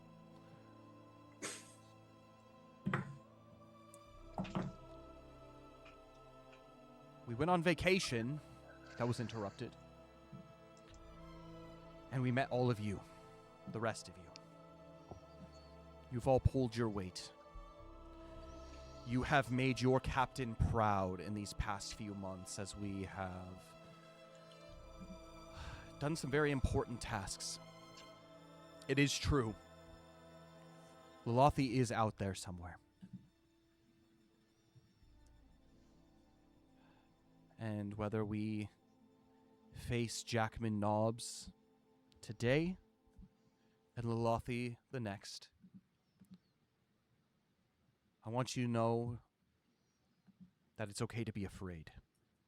But it is also okay to rely on each and every one of us. We all have our own skills. There's a reason you are here. In the matter of a couple of hours, we will be facing the greatest pirate fleet that has ever existed. We have a dragon, Smoldran, and he, on command, is going to light up as many of those ships as possible. Our goal is Jackman Nobbs. If he is not to die in that flame, we need to go after him. Our crew, your job is to keep this ship afloat, to protect it as best as you can. If me and my companions must leave... He looks over the heads of the people that are here. He takes off his hat and he puts it on his tricorn hat, and he puts it on Bree. Bree, you are in charge. We are potentially facing odds that are completely against us. I want you, that if all were to go bad, to return to Flamberge and let them know of the final moments of Eclaas. And it is your job to prepare that town for the inevitable war that is to come. There's a very real chance that we do not make it out of here. And even if we do, there's a even more realistic chance that not all of us do make it out of here. As your captain, I will not abandon you. But as your friend, I will fight by your side till my last breath. He raises the Rum of Ages, and he says, Huzzah! To the crew of Alamnia's breath. Huzzah! As he, you all, basically finishes his toast, and you all cheer. I'm going to have all of you make wisdom survival checks for me. Not wisdom, mind survival checks for me. I'm going to not roll for Thordane. Thordane doesn't need to roll it, but all the other characters. Belwin got a 17. Okay. Zill got a dirty 16. Okay. Yuki got a 15. Okay. Does Luxalia need to make it, or is she? Yeah, she's there. She's there. Go ahead and make it for Luxalia as well. She got a 7. Okay. Everybody except for Luxalia, you can go ahead and gain a 1d10 preparation dice that you can use on any roll. So it's basically a modifier on top of whatever roll. So you can use it basically from now until the end of... you can hold on to it for however long you want to. But well, I guess technically the end of the battle, since it is a preparation dice for this battle. But use it anytime during the battle that you need to modify any roll by 1d10. And with that, Thordane, he sits down and he says, "Now let's eat." And you begin to dig in and enjoy the meal. Night has fallen at this point. You are probably within 30 minutes of intercepting him. And out on the distance, you can see the glowing of lanterns of many ships. You look on the map, and you can see that Ragnik has moved. He has made his way around the island of Aishan Island. And is probably parked just off the coast, probably about 30 minutes of the bay of Flamberge. With that, you all have everything you need prepared. Finn and Tolly and all of the hands that they possibly can have manned the ballistas. Aldrich Monteblair's at the front with the Glyphex cannon, charge loaded. Charge loaded in the back too with Kokoro. And it is not necessarily a matter of if this is going to happen, as when it is going to happen, as you begin to approach in the darkness. I'm going to have everybody make a collective stealth check for me. This is not a despair for armor or anything. This is for Alamnia's breath. So everybody's going to go ahead and make a collective stealth. I can roll for Thordane. I have his character sheet. That is a 14 for Thordane. Zill got a 13. Okay. Nat 16 for 19 total. Okay. Yuki got a 6. Okay. Luxalia got a 8. More than half of you passed, meaning you do remain hidden. As you make your way within sight, potentially, of these ships. You can hear kind of like the leathery flapping of the wings high above you until you get about 200 yards out. And it is a dark night. The moon isn't full. It is just a sliver of the moon. And so it is very, very dark as Alamnia's breath sinks closer and or not sinks, but makes its way closer and closer to this round of ships. Which way are you approaching the ships? Are you approaching like dead on, around the front, or around the back?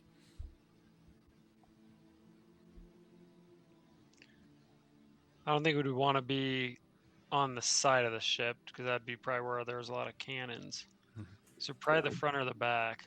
And I think that we'd probably be, I'd assume we'd be broadside towards it so that we can be shooting at them.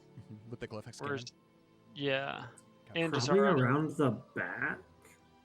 yeah, probably around the backs. And if we need to run, that they would have a harder time. Yeah, turning their ships around to turning chase the you. ship. Yeah. You begin to, Thordain begins to turn the wheel of the ship as you begin to make your way back around. There's no signs.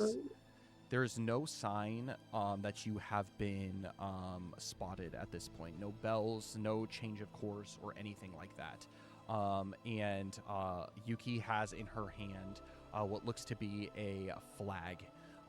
It is a flag that is to signal the launching of a Smoldran as best as possible from what he can see when you are close enough to be able to do something. My question to you is, do you plan on introducing yourselves with just Smoldran, or are you planning on firing the cannon as well? You have two shots technically. One is in the front, one is in the back. This is probably our best shot with the cannon. Do we have a clear line on? Can we tell which ship is Knobs? That's a good question. Do we have a clear line on it? I'm gonna have whoever's lookout. I think it's Belbin who's lookout in your guys's. Go ahead and make a wisdom skill check for me, Belbin. Okay. And preparation dice can be used on this rule if you want, for basically from here on through the remainder of this. Okay. I don't want to use it. It was a good roll. 14. 14. You notice that the ships are set up in a diamond-esque formation, meaning at the center of it is a large galleon. It's very evident what this is. It is not as big as the Flortensia Gunter ship, but you can see that there are lights on in the captain's quarters in the back, and there are many lights that are light basically like the masts and like the decking along the side. There are smaller ships. It's an assortment of nothing as small as Alamnia's breath, but brigs and those kind of ships that are surrounding, basically in a formation of kind of two towards the back, two in the center, and then two kind of in the front with Jack McNobbs' ship parked right in the center of them as they continue to move. You look around from side to side, Belbin, and you don't see the lights of any ships, meaning they are far enough away where you can't see the dim lights on board those other ships, meaning that they are a good distance off. You are pretty secluded at the moment here, first and foremost. But as you make your way around the back, you are able to position where kind of between the two back ships, you are able to get a clear shot of the back of Jack McNobbs' ship. I think we take it. How accurate can we shoot? Like, should we be aiming for a specific place where we think he'd be? So the captain's quarters lights are on. Like there are lanterns lit inside there, so potentially you could aim for that. There are a couple different places you can aim from. You can aim for the masts, which would basically cripple their movement completely. If you hit, it's just blowing their masts completely off. If you aimed for the captain's quarters, it is a little bit higher of a DC since you're aiming less at kind of just like the broad side of it, or not broad side, broad back of it. You're kind of aiming a little bit more up, so there is a potential for it to miss, meaning the DC will be higher for it. And then lastly, if you shoot just straight into it, you'll be smacking a hole into the hull of the ship. Potentially, it's the easiest to hit, and you will do more damage closer to the ship part down by the water. So it's more, are you going directly after Knobs? Are you going directly after his ability to move? Or are you going after trying to sink the ship? I don't think we go after the mast because I assume that would burn with dragon fire. I'm thinking we try to sink it. I don't think we try to sink it because he has so many other ships. But We'll just jump onto another shot. I think we go after him, don't we? but not if they're all on fire. There is dragon fire. Because if we get Smoldrin to light the other ships and hit this one,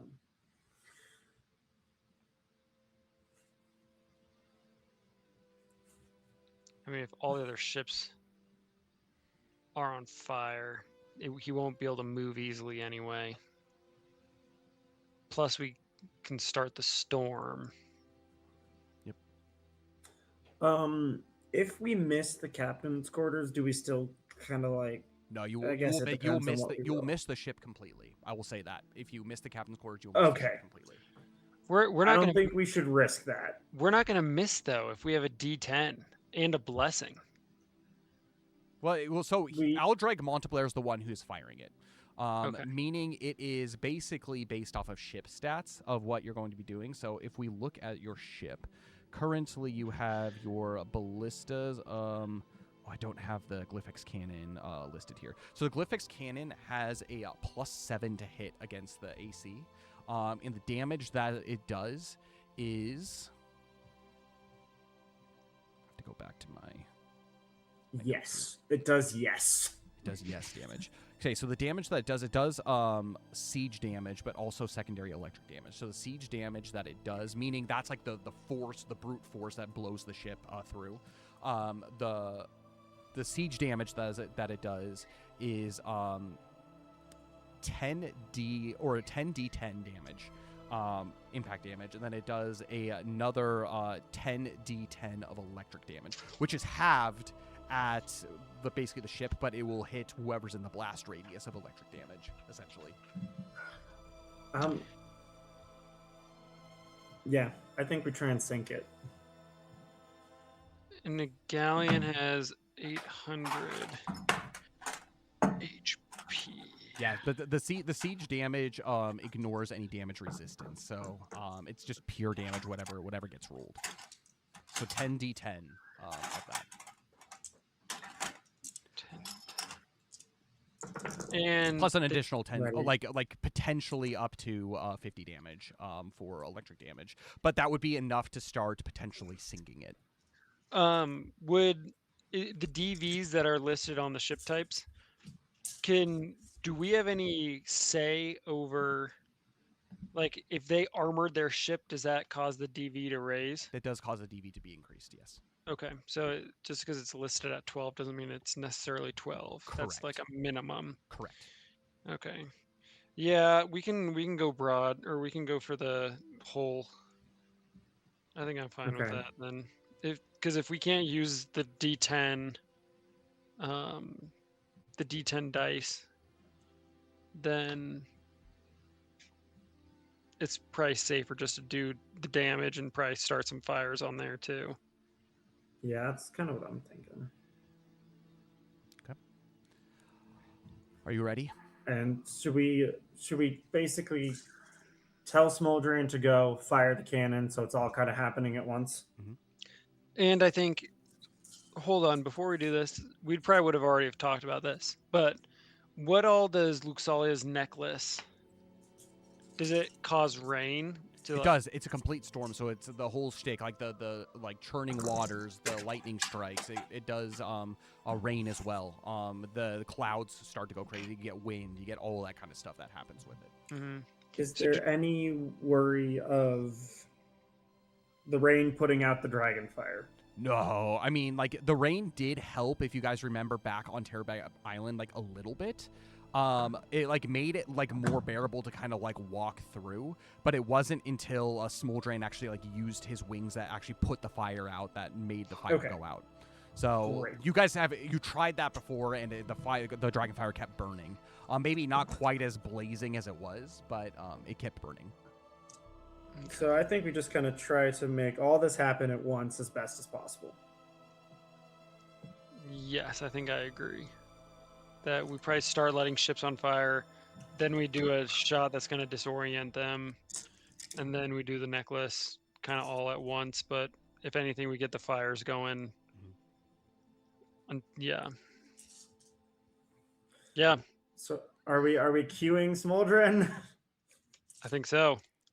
And Let's do this. And with that, you make you wave the flag. Yuki waves the flag for all this to go down, and immediately out of the black clouds and black of night, you hear a as immediately this flame just goes like on kind of the right side of where you are, just and you see this black shape kind of swoop down close as it lights basically these 4 ships on fire, like all the way completely on the side. You see him swoop away off into the distance, turning around, and at this point you hear screams from the ships, and you hear the sound of ballistas firing into the night. You hear "Man the cannons!" all kinds of things as Smoldering comes around for a second basically go at it, and he just lights the ships on basically the far side of the ship, isolating in the midst of this flame Jackman Nobbs and his ship. What we're going to do is I'm going to go ahead and fire some ballistas and cannons to see if Smoldering does get hit by them. And so there's going to be a total of 12 ballistas shooting at him. They're going to be made with despair because it's in the dark. And then there's 4 cannons that are going to be shot. So 16 shots being made at Smoldering at the moment. Oh my goodness. So we're gonna go start. So Smoldering, he has a DC of 25. Yeah, he's thick. But if these things do land, they will do some serious damage to him because his HP is a little bit weaker than what his DV would otherwise show. Okay, so first 4 shots. It's gonna be a 20, which does not hit. The next one is going to be a 16, which doesn't hit. The next one is going to be a 12, which doesn't hit. And the last of the 4 is going to be a 22, which does not hit. Oh. So that's 4 shots. The next 4 shots for cannons are going to be the first and foremost, a 23, which does not hit, a 25, which does hit, and he'll be taking. That's a cannon. That one is a ballista. Oh, okay. Yeah, Sorry, that one's a ballista. So that is going to be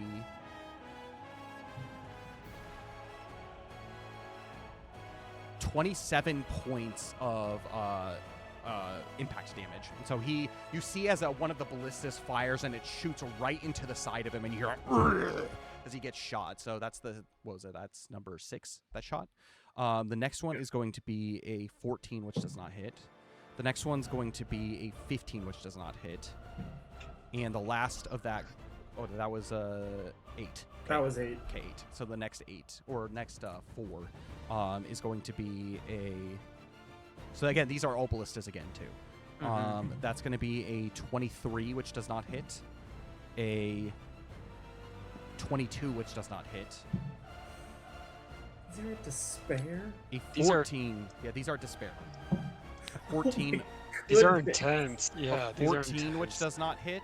And then the last ballista is going to be a 16, which does not hit. Okay, so Next Okay. is the round What of cannons cannons. is? So the cannons have a higher hit potential potentially. So oh gosh. first one is going to be a 24, which does not hit. Woo.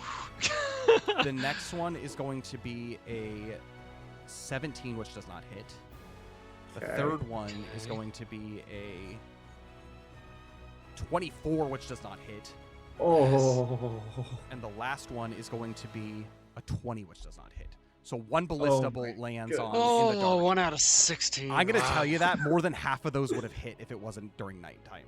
So Oh insane. gosh. that was a good opportunity to do it during the night. But anyway, so Okay. Smoldering comes around, breathing this next kind of arc of fire, setting this whole basically ring of just flames around the ships, and you can hear Jackman Nobbs, not Jackman Nobbs, but the crew of Jackman Nobbs' ship begin to shout, and you can see what looks to be like almost like water cannons coming out, trying to like put these fires out around them, and like there's just absolute chaos going in every direction. Meaning, what are you guys doing next? Glyphex cannon, or are you doing the ring? Or the necklace? Yeah. Cannon. Cannon next. And You loose this Glyphex cannon. Okay, so this is going to be a D6 or a D16 plus a +7 for your modifier for that. Okay. I'm gonna go ahead and have Connor. I'm gonna have you roll it for us. Okay. Yeah, I feel better than Zill rolling. Me that, too. but I'm like, let's see I how it can turns roll out. it. I don't wanna.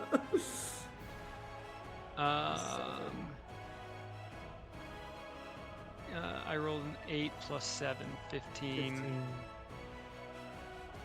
Do I want to add my modifier to it?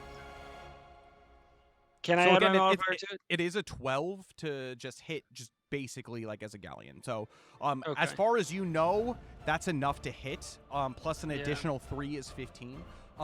From what you know from the armor plating that you have gotten on your ship, that increased your DV by +2. But you're unsure if like that's Okay. going to be enough to block it. So it's up to you whether you Right. want to use your +10 or not to see if it hits. Zill, what are you thinking? I'm thinking I'm 15. I'm thinking better safe than sorry. He's probably Yeah. got something. Yeah, he probably adds more stuff than ours, or than we do. Yeah, I'll do. Dane's saying use it. Okay, I'll use my D10. Add a 5 to that, so it's 20. For 20. Yeah. And that was good that you did, because that gives you enough to land a shot. You did not have enough previously. And so the Glyphex cannon, I've got the dice. boom, goes ahead and launches. Go ahead, Max, and roll that damage to see what you do to Jack Minogue's ship. Okay. So this is the siege damage. Yep. Okay. So this we've this got damage is not halved. 20, 30, 40, 50, 61. 61 points of damage. You just blast into the hull of the ship. There is a very sizable gap. But as basically the impact happens, you see that there's kind of like this combustion break, and then all of a sudden like this electric like energy just explodes in all directions, engulfing like creeping up the side of the ship and whatnot. And you can see that it lights the inside of the ship a little bit, and you see like fragments of like people like inside of there just like getting electrocuted and stuff inside as well. And then the electric damage would be 42. 42 electric damage halved. So That's 21. that's some of the Okay, dice. so halved would be another 21 damage on top of that. So a total of how much? I said 60 something. 60. So 80 whatever. Okay. 80 and change. You blow a hole in this ship. It doesn't seem to be sinking immediately, but a bunch of water has been let in, and there are cries of pain and whatnot. You have done some serious damage to the back of this ship. And that is when I'm assuming you unleash the Tempest as well. Yeah, I So, think so yeah. too. Luxalia, she stands towards the front of the ship after this Glyphex cannon explodes, and she holds onto this pendant, and immediately the winds begin to rush around you. Clouds and rumbling thunder begin to just pour in, covering the moonlight in basically a mile radius of where you're at. And then boom, boom, lightning begins to strike from the sky. It starts off as light rain and turns into heavier rain, and you can hear this. It kind of covers the sound of the burning flames and the screams, but there's just all kinds of stuff going. And before long, the water begins to start to churn. You can feel it with Lamia's breath as Thordain holds onto this wheel. It's all that he can do to keep it online and in basically going. I'm going to have Thordain. I'm going to make it for him. Thordain is going to go ahead and make a physical skill check as he attempts to hold this. He got a 12, which is enough to keep it basically in the direction as you continue to sail towards the direction of Lamia's breath. Smoldran wheels around from the backside for one last go. And with this, he is going to potentially take another 4 cannon shots as he basically from like the back facing cannons up towards him. Fortunately, they are not directed towards you, but he's going to take another potential of these. Again, it'll be at despair because of the darkness.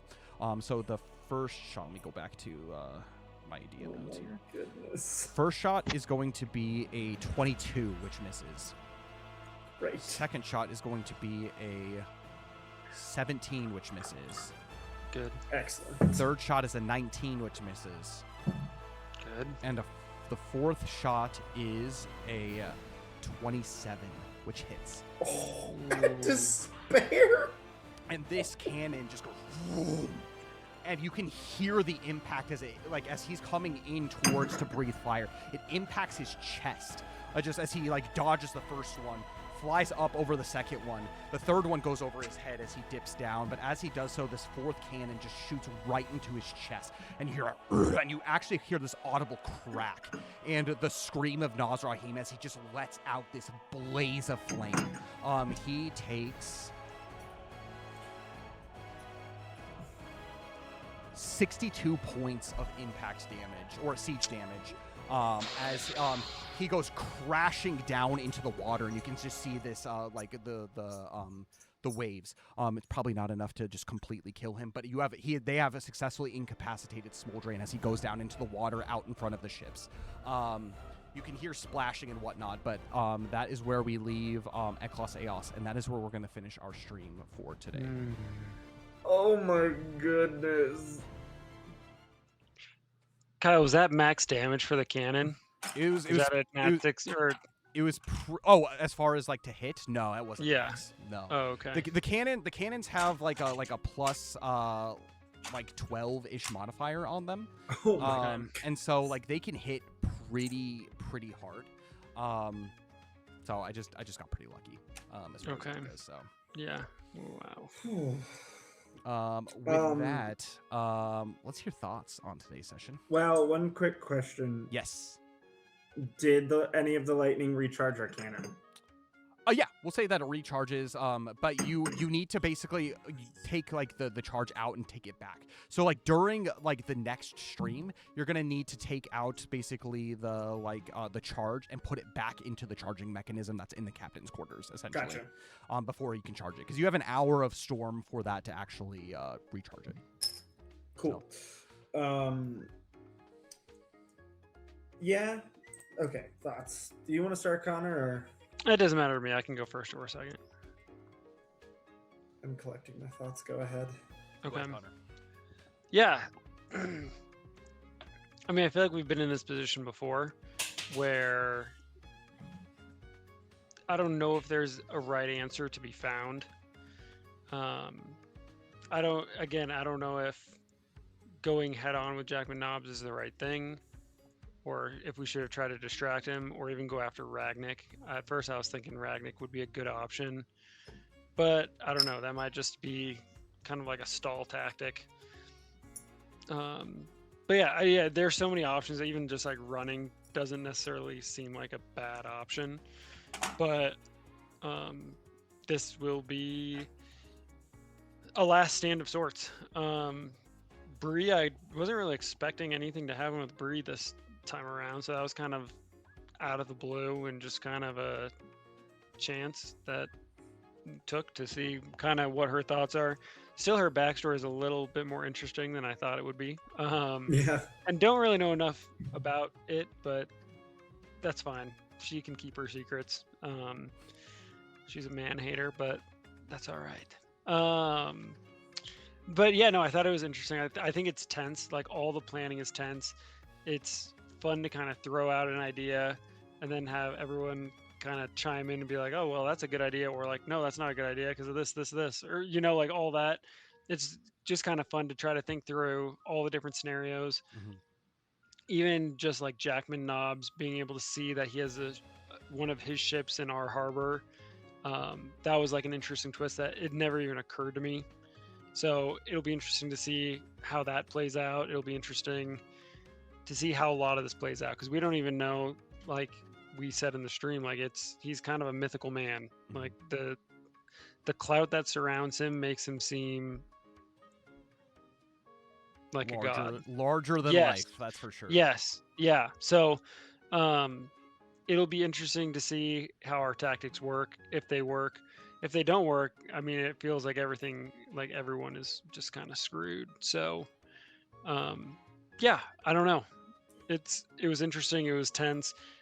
I would have loved to keep thinking things through for a while longer, but we just had to go. So, You know, like I would have loved to play out more of these scenarios in my head, but that's not the way time works. That's so not the art of war. That's for we're sure. we're just gonna have to be happy with the route we chose, and hopefully Dane and Cole are okay with it too. Because I was like, wow, it'd be nice to have just more people to be bouncing stuff off of and get agreement from the whole group. You know. Yep.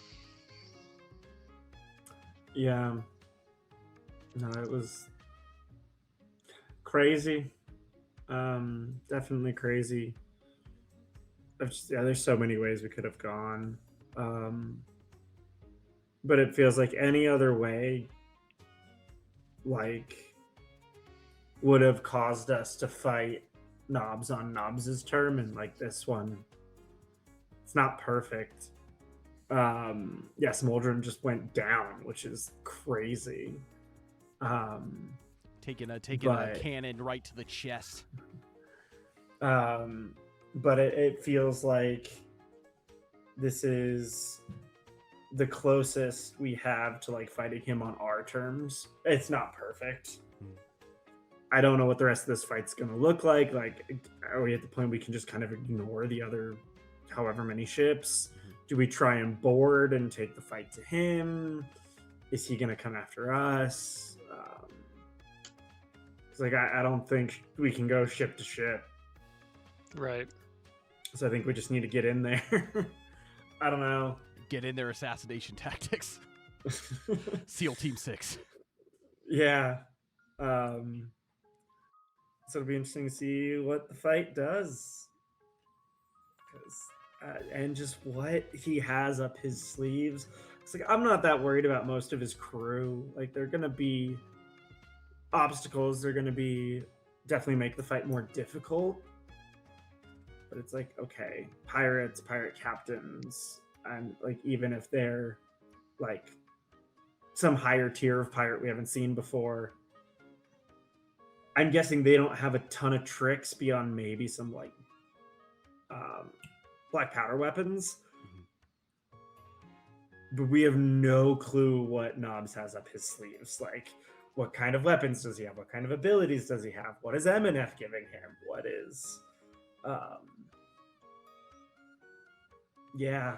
so I just no clue what's coming next. I picture like it going on board of like his ship, and it's like that scene in the Two Towers where like Gandalf, like Aragorn, Gimli, and Legolas are going into like dispel like the Sauron like possession from Theoden, and like all of like the guards come in and like try to stop him, and they're just like punching as like Gandalf like makes his way up to the side like to face down the big baddie. That's kind of what I picture when he's talking about like, I'm not worried about the pirates. It's just like, you guys get on board, deal with the pirates, all the thugs, and it's no we're problem. gonna have to deal with them, and it's gonna make it more difficult, sure, but whatever. I am curious on where to go from here, especially like if you guys are thinking about like strats for next stream. Feel free to talk amongst yourselves, include Dane in that as well, about like what you guys want to do going forward now that you know what has taken place happens, whether it is you're boarding the ship, waiting for them to go down, whatever the case, so we can come basically next stream with a consensus instead of deciding what to do going forward. About again, this is all kind of in the heat of the moment, and I'm assuming is conversation that you probably would have had prior to everything happening or going down. So that's something that I want you guys to think about as well, about that. So anything else to add? Man, it's crazy. I don't know like what you guys were feeling personally during all of this, but especially as like the prep happened and you guys began to leave for it.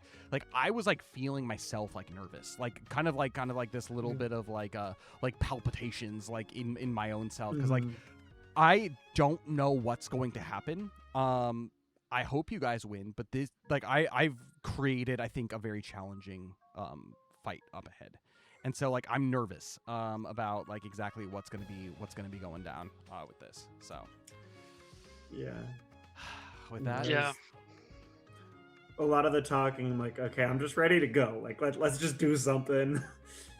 Talking about the impulsive nature that Yuki was talking about early on. It's like Belvin and Zill are impulsive, but Belvin was quite the strategist there. I appreciate. I know Connor was wanting to talk more and more and more and more, but I'm ready to make something happen. I'm ready to see something move. Like, I was getting a little antsy, and then when it's like, okay, we're sailing, we're getting closer, then I'm like, what's gonna happen? It was definitely stressful.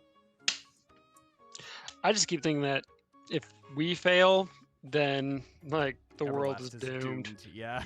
Yeah, like. Yeah, but I feel like that'd be the case no matter what route we took. Like, reinforcements weren't coming. Not that we know of. Yeah. I was watching Dane in the chat, and he was saying, yeah, like it's gonna be the whole like Two Towers thing where instead of Éomer coming at the end, it's gonna be Gunter with the ship. So he's gonna have Jack like Gandalf coming swooping in on the third day, the dawn of the third day, and it's gonna be the Flortentia coming in and taking care, cleaning up. I don't know. Yeah, I don't know if we're making it to a third day. Mm-hmm. I guess that depends on what day you guys started this at. Was day one the Smoldran when you guys talked to Smoldran? Because then maybe you make it till dawn, and that's the third day. Yeah. True. I don't know. Yeah, I don't know, man. It'd be interesting to hear off stream how things may have played out had we gone different routes. Yep. But I mean, a lot of that too. Like there's different things that like I can do in response to what you're doing, but so much of it outside of like my plans in certain moments have everything to do with dice rolls. So it's just like you guys could either like roll really poorly and that changes what I do, or you guys can roll really good and that also puts a hamper on what I want to do, if that makes sense. And so, like, I could tell you the plans and stuff, like, if you guys decided to go different routes, like, off-stream. But it's definitely, I'm excited about this. I mean, I'm very excited about this moment because I think this is really, like, instead of postponing the climactic fight, it's like you guys just dove right in. And I'm ready for it. I'm here for it. And so you guys are pretty high level, and you're pretty prepared. I think I don't think there is much that you could do that would prepare you more outside of maybe, like, for example, taking care of like maybe some of the other pirate ships, like clean up. But like you're going into this fresh, I think, and so like going into it fresh, like against like the big bad. That's personally like the strategy I like. But I'm also interested about like the whole Ragnik thing that you guys decided not to go after Ragnik first too. And so with that being the case, like it'll be interesting to see what happens. And I loved the conversation that you guys had, like actually thinking like quite deep. It's like, well, if we do defeat Jackman Knobs, what happens to Ragnik? Does he go away? Like, is the only reason he's here because of like a contract with Knobs? And so like I really like the like deep thinking that you guys are going through, as opposed to just like not just being impulsive, but like not thinking quite deeply about it. Because one of the things that every 2 weeks it's fun to have a session, but it's easy also to forget stuff between weeks, especially if we've like taken like longer breaks between things as well. And I can tell you guys are thinking about it, and you're not forgetting things that are happening on stream, which are good. And that makes me happy. It means you guys are a little bit more invested in the world than just like coming here week to week, which is good. So yeah, it's too bad Smoldran didn't crash into the ship. Right? He's like in a blaze of glory. Yeah. You are like hell-bent on dropping something on a ship. It's the easiest way to sink it feels. What you need to do is you need to get on board of like the ship, or like sail around to Lomnia's breath and use Luxalia to heal him, and then just do your thing. So you could have a dragon for the fight or something. I don't know. Yeah. Get him up. He's in the water right now, but he's struggling. Yeah, we'll have to see. Oh man. Anything else that you guys want to add before we conclude for the day and go into my last diatribe before we leave? No. I don't think so. Yeah, I don't think so. Cool. So, with that being the case, big thanks to everybody who joined us. If you want to catch up on the adventures of Eclaas up until this point, this is a session 80, which is crazy. But if you guys want to catch up to this point, head on over to our YouTube channel. That's where we post all of our previous streams of the adventures of Eclaas. And additionally, on top of that, head over to, if you're interested more in the Everlast world, the Everlast TCG. If you're into the role play, you get to see a lot of the new stuff that's going on. if you go to our website, we have the physical product of Knight of Martyrs and Veil of Twilight available on our website there in limited stock. So make sure if you want to get your hands on that, go to the website. And if you are international outside of the United States, head over to our eBay, which there's links for that on the website as well. I don't think that's command, but we're buy trying the it. official. No, eBay, I don't think. But to get the official stuff at a much discounted shipping rate for you guys. Which is super cool. And then if you're interested in the online TCG, if you don't have the expendable funds to spend towards a TCG that you're not quite sure you're interested in, the best way to do that is via the online trading card game. So on Tabletop Simulator, we have created Everlast trading card game, which has like rule books and everything to get you started. You just need a person to play with, which you can find in our Discord, or you can find somebody else that maybe has Tabletop Simulator and you can get in there and start playing.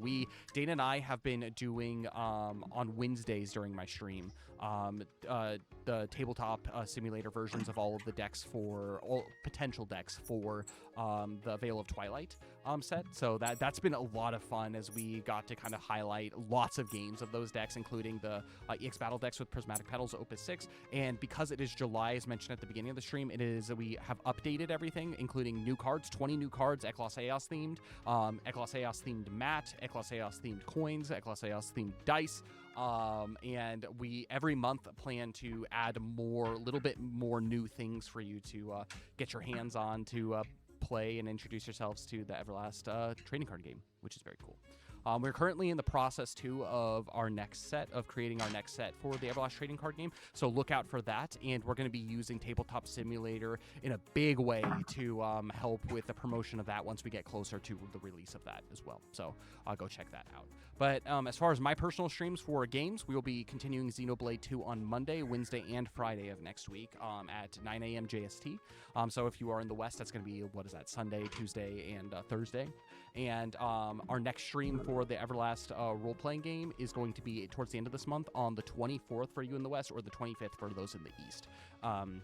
It's going to be sweet. We're very, very much looking forward to the conclusion of this adventure as Eeas confronts Jackman Nobbs in one final climactic clash. So it's going to be sweet.